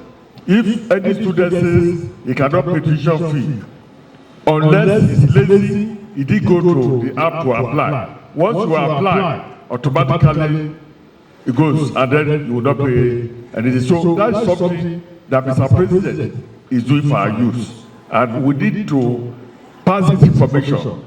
Like somebody says, so much is being done by this president, but so little is going on. Some people can even tell me one thing that the president have done. You say, what? One thing? You know? Even my daughter and the husband, they asked me that question. I said, Daddy, this Tinubu, you are carrying your head. Make sure one thing. I was shocked. Luckily, I'm a fan of TikTok. I went through TikTok, over 18 rows being done. I was just forwarding it to them. Forwarding it. When I finish that, I said, you are not satisfied. I'm going to tell you more about what the president has done for education. Look at the riots that have been taking place. Before 4 years in university, you end up with 8 years. This president have solved that problem for you. So you can go to university and you are sure in 4 years, you graduate. Before, thousands of our children go to Ghana because they are not sure. But, you know, so much is being done. Thank you. So on collaboration, I think there's another area. No. So let's wrap it up, please. Okay, sorry, please. Just a few minutes. The issue of the woman issue, which is very important. I would suggest that apart from the law, our honorable from UK, women have to take the lead. First of all, organize a conference for young ladies who want to go into politics. To understand that you don't need to use what we call bottom power in politics to get to the top. Because the men have more economic power. Two, let the party make it mandatory. If they are selling form for national executive posts, or you want to contest for any positions, the amount of money for the men, women should be 10% of that amount of money. At that point, you will see that a lot of women will be able to come out to contest because they lack economic power. Then plus the sensitizations you have given to them. I have had the privileges to converse with ladies who want to come into politics. One of the fear is that the men take advantage of that. But we made them understand that no, it is now depend on you whether you are giving in or you are not giving in.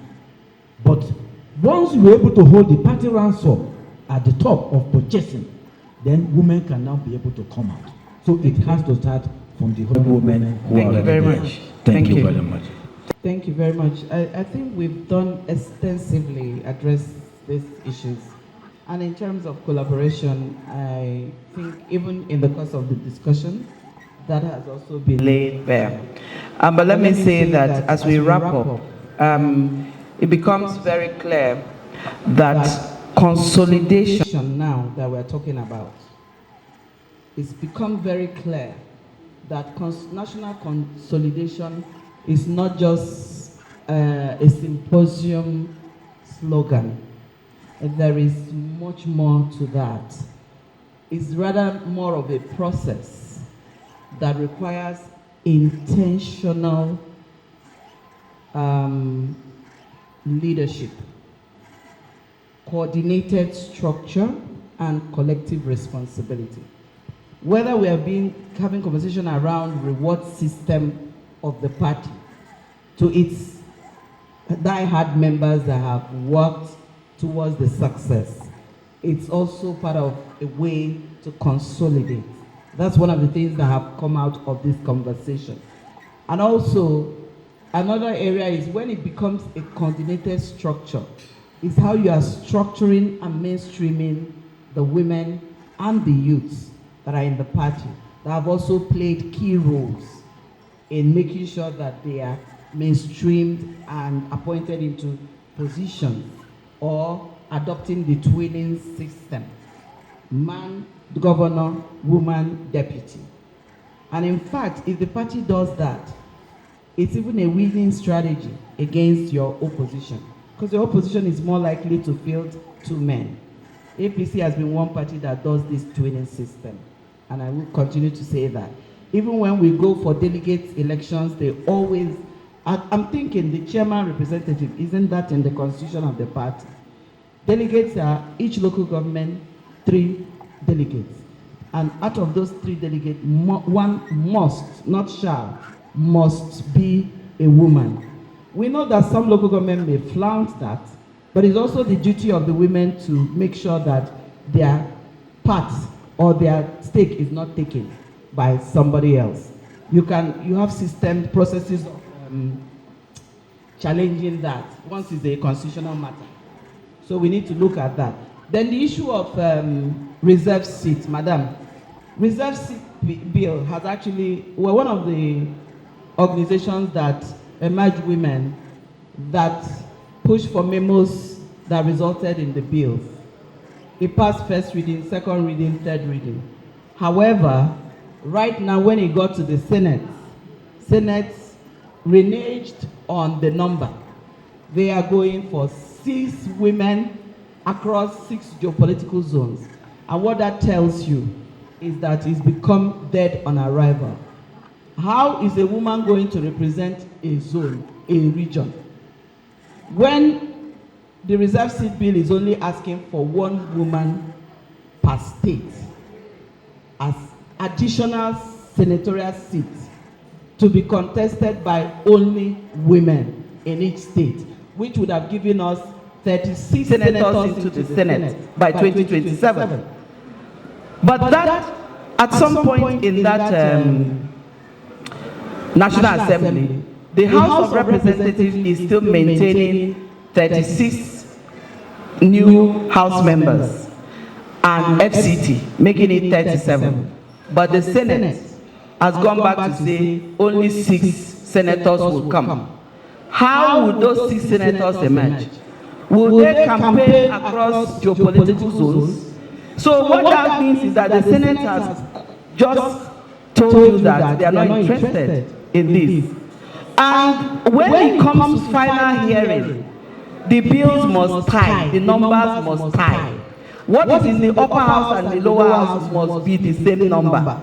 And once the rep is still maintaining that 111 per state plus FCT, and the Senate reneges and comes with 6 plus FCT 7, have you not gotten your response as to what the matter is now with the reserve seat bill? The reserve seat bill is not reserving, or the bill is not billing. But it is our hope that they will go back to the drawing board, and this 10th assembly will not disappoint Nigerians, because the reason being that it will give our party a very strong campaign tool, a campaign material to say it is under APC that this bill scaled through. Something no party in this country has been able to do. We can get a bragging right by doing this. And the reserve seat bill is not about tokenism or about, it does not even increase the number. It does not solve the problem. But it is a good place to start, where those women can get in and build themselves, and it's a temporary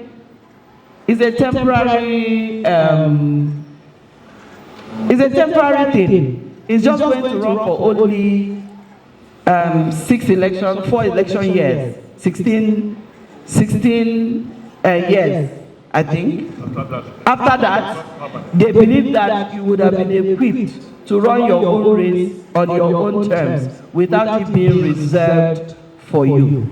So that is it on the reserve seat bill. So it's comes. It's neither here nor there. The bill can scale through. But one thing I can assure you, if they eventually bring back that bill and pass it at the two houses, President Bola Ahmed Tinubu will assent. Our biggest challenge now is National Assembly. Whether Asiwaju will assent to that bill, you can go to sleep. Take that to the bank because he will. And I know he's waiting for it. So on that final note, as we wrap up, once again, let me quickly say that the road to 2027 will not be defined by noise, but by organization, how we are organizing as a party, by our unity and disciplined execution. Remember, those who have not been rewarded will still have their pain points. Those who have been rewarded that feel the reward is not rewarding will still have their pain points. So it is onus on our great party to make sure that we don't go into an election disunited. And that is what you take back to our dear chairman, who, of course, we know is a he for she, and that things will begin to happen. So I want to thank our distinguished panelists for their valuable insights, and I commend the Integrity Group of Nigeria for creating this platform for a meaningful dialogue. The work continues. Our great audience, thank you for your very brilliant and insightful questions and inputs. So our work continues, and the responsibility is ours. Thank you all very much. My name remains Dr. Mary Ikoku. An All Progressive Congress Queen. Rewarded or unrewarded, we die here.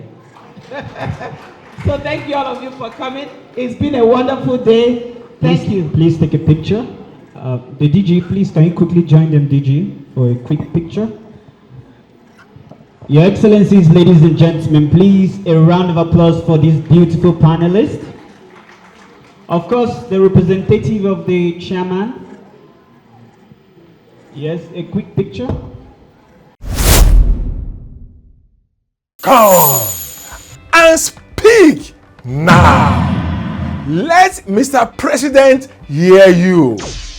All APC members, support groups, loyal citizens, now is the time to speak. The world needs to hear the truth. President Tinubu is delivering results, but the opposition want to silence the progress.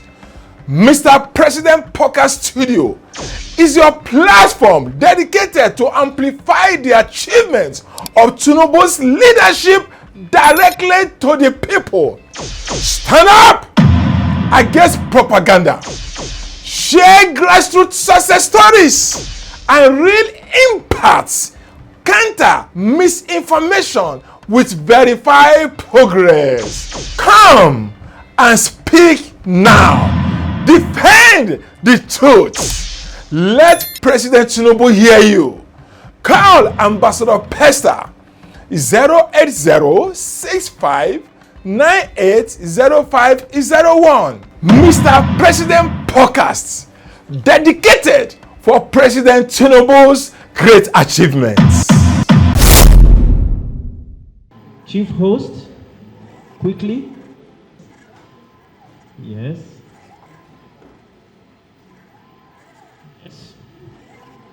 We had all the dignitaries join us here.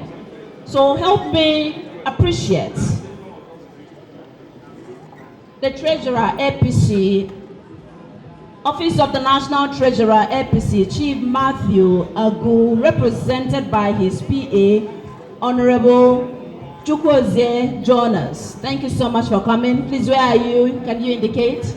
We also have in our midst today Honorable Chukwuemeka Olobu, Office of the Diaspora Unit of the All Progressives Congress, covering all the embassies. You're welcome. Thank you so much for joining us. And also Barrister Alex Akume,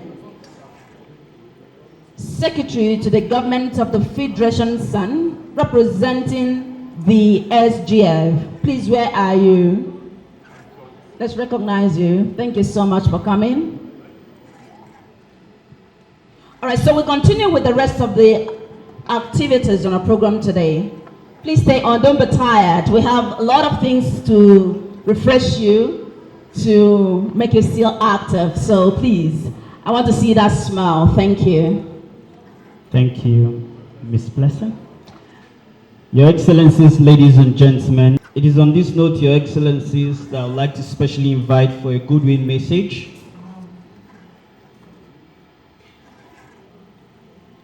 the State Chairman of Integrity Group, Borno State Chapter. I'm talking about Honorable Dauda Garba Gombo. Please, can you come forward for a quick and swift goodwill message? After which I'll be inviting Dr. Emmanuel Eba, Ebonyi State Chairman. Ladies and gentlemen, please a warm welcome for him. A round of applause for him, ladies and gentlemen. Honorable Dauda. Assalamu alaikum, Jama'a.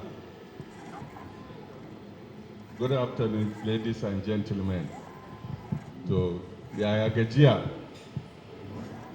Za mu hada biyu don DG ya ce mana mu yi da yaren Hausa. So, za ku yi haƙuri, akwai wanda zai zo ya translation kuma. So, gaskiya babba godiya na ya wuce misali.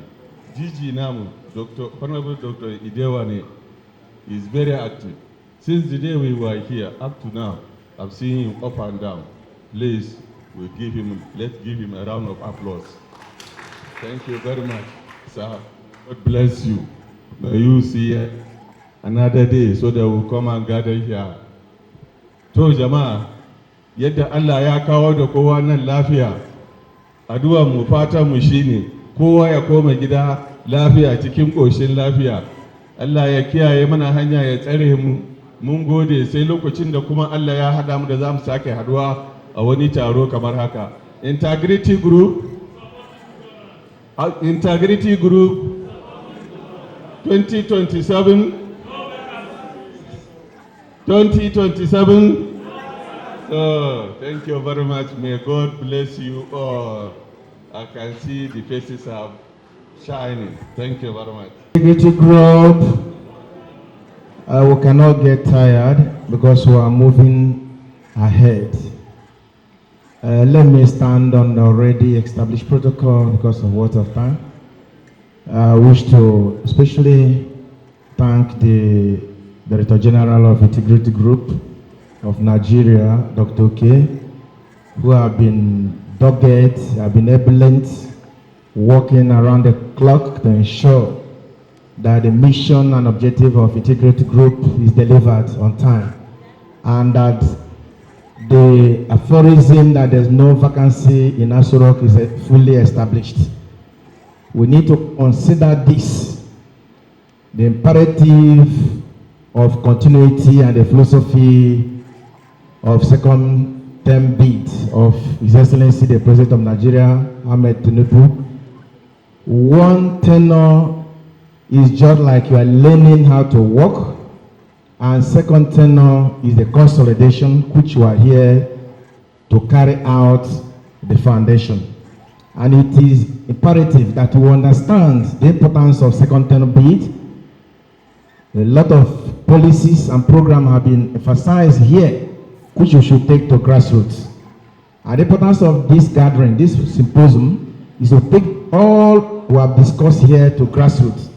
It is in the grassroots that politics is being played, not in Abuja. After a little while, everybody should move to their wards, to the local government, and carry out this campaign. and take Integrity Group mission to our various homes. So once again, I wish to appreciate the sponsors, especially the DJ again, who have been relentlessly working to ensure that this program today is achieved. Thank you, and once a while, and God bless Integrity Group. Thank you, Dr. Emmanuel. Your Excellencies, without much ado, I'd like to specially invite for the presentation of the communique by the Chief Consultant. In fact, he's a consultant to the National Assembly. Please help me welcome Dr. Chris Ayawu. A round of applause for him, ladies and gentlemen. Thank you very much. Once again, we want to thank you all for taking time to stay with us.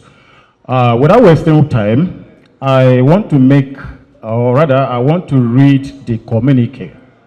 This communique is very important because it is a wrap-up of all we have done today. We expect it to go to Aso Rock. We expect it to go to all agencies, APC, and so many other places. So you have to listen attentively so that you can make a contribution later.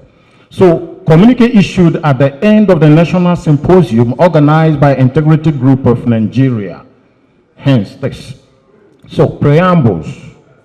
The Integrity Group of Nigeria convened a one-day National Symposium termed Strategic National Consolidation 2027, Aso Rock, No Vacancy, with participants drawn from across the 6 geopolitical zones of Nigeria, including political stakeholders, policy experts, youth leaders, women group, civil society actors, professionals, and party faithfuls. The symposium provided a platform to review the state of the nation, assess the ongoing reform under the leadership of President Ahmed Bola Tinubu, and deliberate on strategic pathway towards national unity, economic stability, and political continuity beyond 2027. So after extensive deliberation, the following resolutions were adopted. So observations, that Nigeria is under critical structural reform aimed at repositioning the economy for long-term growth and sustainability. That bold policy decisions taken by current administration through challenging in short times, though challenging at short times, are necessary for national rebirth and physical stability. That national consolidation requires continuity of leadership, strategic coalition building, and sustained grassroots mobilization. That historically, trends in Nigeria demonstrate journey since 1999 indicates that administrations that embark on comprehensive reform agenda require more than one term to fully actualize their vision. That political stability and investors' confidence are strengthened when reform-oriented government are given adequate time to implement and consolidate policies. So, resolutions. 1. Vote of confidence. The Integrity Group of Nigeria hereby passes an unanimous vote of confidence in the leadership of President Bola Ahmed Tinubu for his courage, vision, and commitment to repositioning Nigeria. 2. 2027 endorsement. That the symposium unequivocally endorsed President Bola Ahmed Tinubu for re-election in 2027 general election, affirming that Aso Rock shall remain no vacancy in 2027 for any other candidate. National consolidation strategy. Third, a strategic framework shall be developed focused on 1. Strengthening inter-regional political alliances, youth and women engagement across all zones, policy advocacy highlighting reform gains, community-based sensitization programs, mobilization, and media engagement. Coalition building.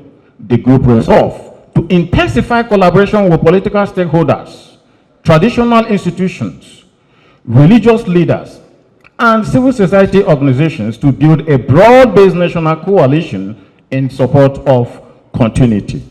5, grassroots mobilization. State and local government coordinators are mandated to establish world-level structure nationwide before the end of the last quarter of 2026 to ensure effective mobilization. 6, policy communication.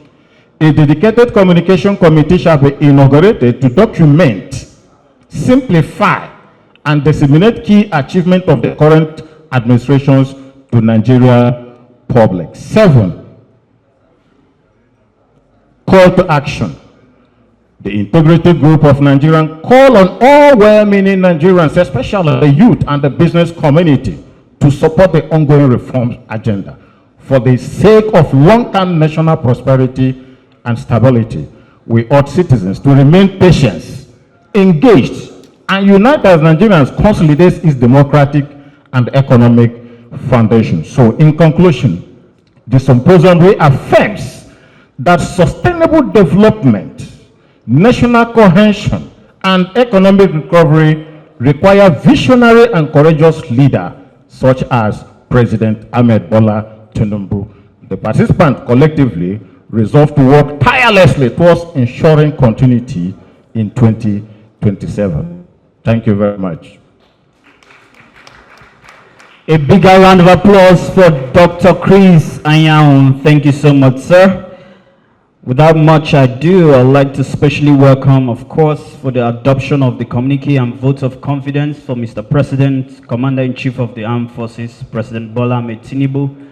Let me welcome the dogged Director General and Convener of the Integrity Group of Nigeria, Dr. Oke Idawena. Please, a round of applause for him, ladies and gentlemen, the messenger. Integrity Group. Let me call on the Deputy DG also to join me on this assignment. Dr. Washa, please join me. Please, can you clap for him?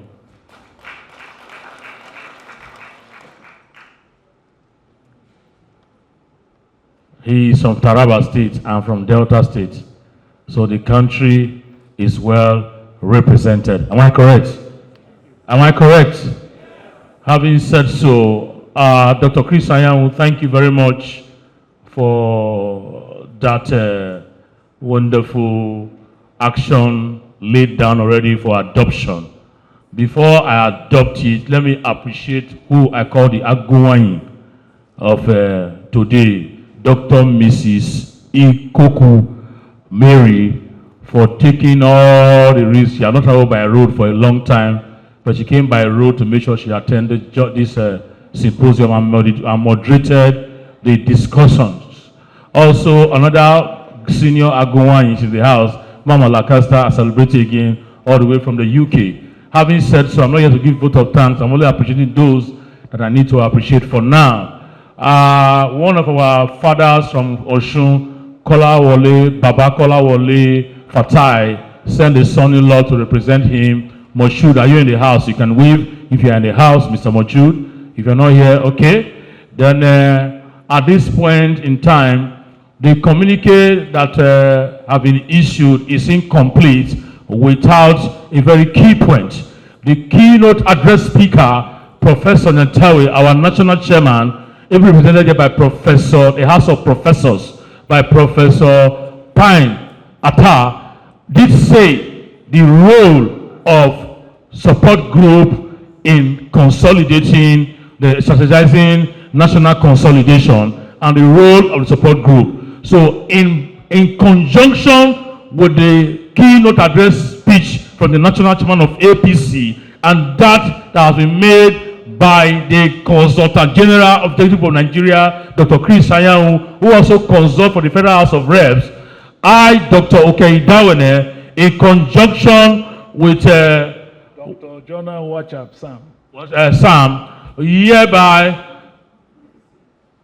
adopt the motion by asking those in support of the motion that a vote of confidence has been passed by the President to lead us in 2031, say aye.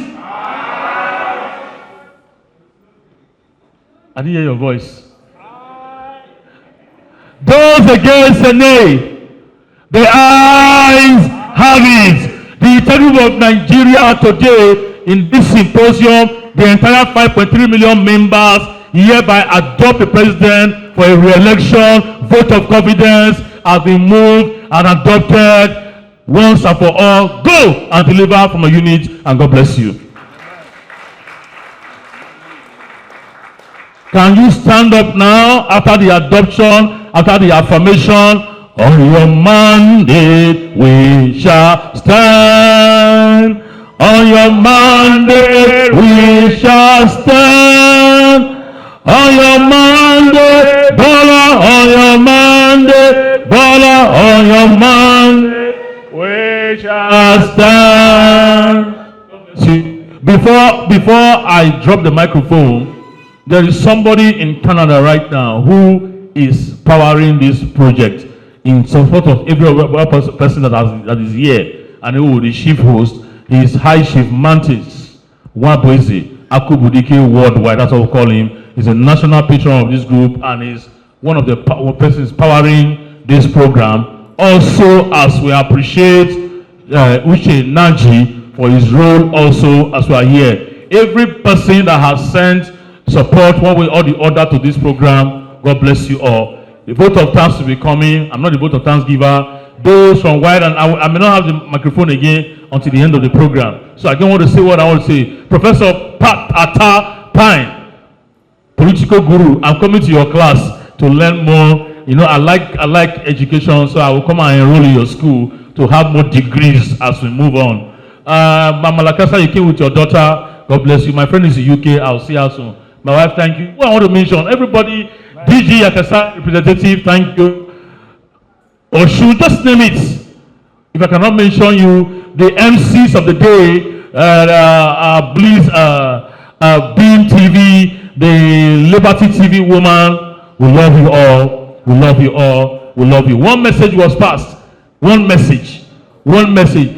Mizikoku, you will take me to Aso Rock, will deliver this message. Please take notes that we must do the needful to consolidate to win the forthcoming election, as we plan to get $1 trillion economy by 2030. Clap for Mr. President, please. Amen. I want to, before I drop the mic, National Vice Chairman Northwest, National Vice Chairman Southeast, National Vice Chairman North Central, National Vice Chairman Northeast, please comfort. National Youth Leader, please comfort.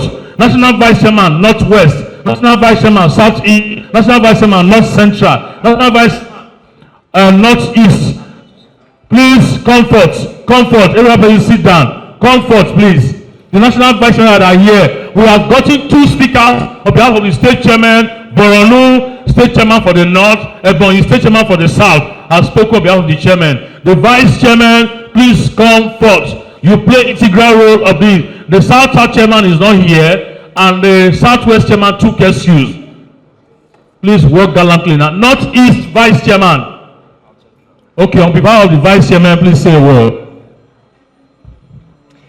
Integrity Group of Nigeria. Supporting good governance. Supporting good governance. Integrity Group. I, on behalf of all the zonal chairmen, want to thank you for taking your time to be with us today. It's a great program, and we all have a duty to go home and pass across the message gotten from this program. So I thank you all. I appreciate you all. On behalf of all the National Vice Chairman of Integrity Group, we have the Northwest, Dr. Umara Adamu, and my very humble self, welcome from the Southeast. Thank you very much. God bless you, Southwest. Can you take your seat now? As the youth have not spoken, youth leader, please talk to the youth. 1 minute. Integrity Group, supporting good governance. Yes, we just want to thank everyone here. The convener, you have done noble, all the speakers. we, the youth of Nigeria today, we want to assure you that we are standing strongly behind Asiwaju. And I can assure you that what we are doing in Integrity Group, we want to make sure the message that has been passed from this podium, we are taking it down to the entire nation, all nooks and crannies of this Nigeria. We hear of Asiwaju. Of course, what he's doing is a preamble, like somebody spoke here. It's actually a time to learn how to walk. This time in the second tenure, Nigerians are going to see for real that Asiwaju means business for Nigeria, and he's thinking well, and the Renew Hope agenda is for the betterment of the entire Nigeria. And the youth are solidly behind Asiwaju. The Integrity Group, through the youth, we are backing up the Integrity Group. We are galvanizing the youth from all corners to support Integrity Group, support President Bola Ahmed Tinubu to deliver come 2027, and by God's grace, Nigeria, President Bola Ahmed Tinubu will take Nigeria to the permanent side. Thank you, and God bless you. Clap for the youth, please. You didn't hear the youth, but you tried. Give me 5. At this point, let me take a bow by handing over the mic. If you have not been recognized, we recognize you. Been with all the states, North Central, Northeast, Northwest. I want to round up by saying that once again, God bless Akubidike for standing in that we should go ahead with this program. And I know that he will be needful for us ASAP. I'm communicating to him that we are true. Professor Atta Pine, I think I will make you talk to my sponsor as well as we leave here. Having said so, let me hand over to the microphone to the MCs of the day. God bless you once more. Thank you. Thank you so much, the DG. Please, a round of applause, ladies and gentlemen. I'd like to now invite the National Secretary for the vote of thanks, after which Honorable Alhaji Issa will come for the closing prayers. National Secretary, please.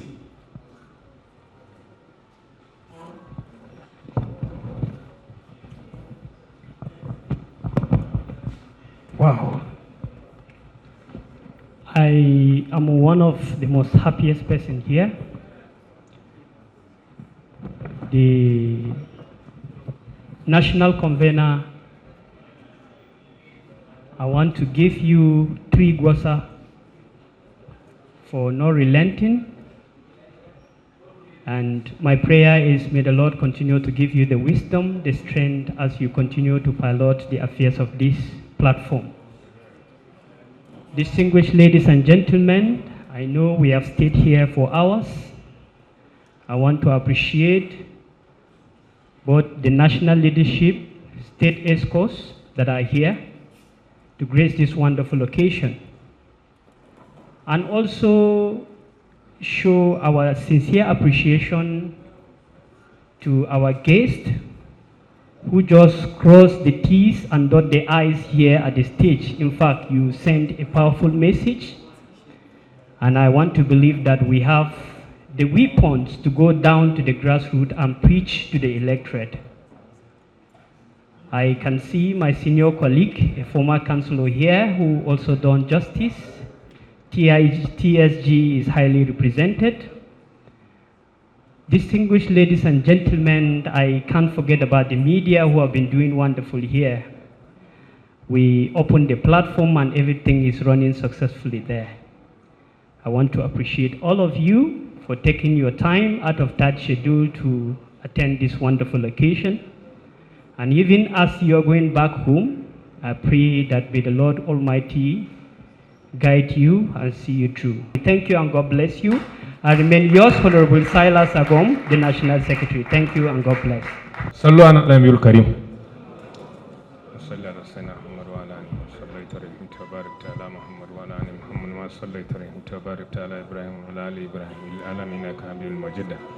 Alhamdulillahi Rabbil Alameen, Ar-Rahman Ar-Rahim, Maliki Yawmiddin.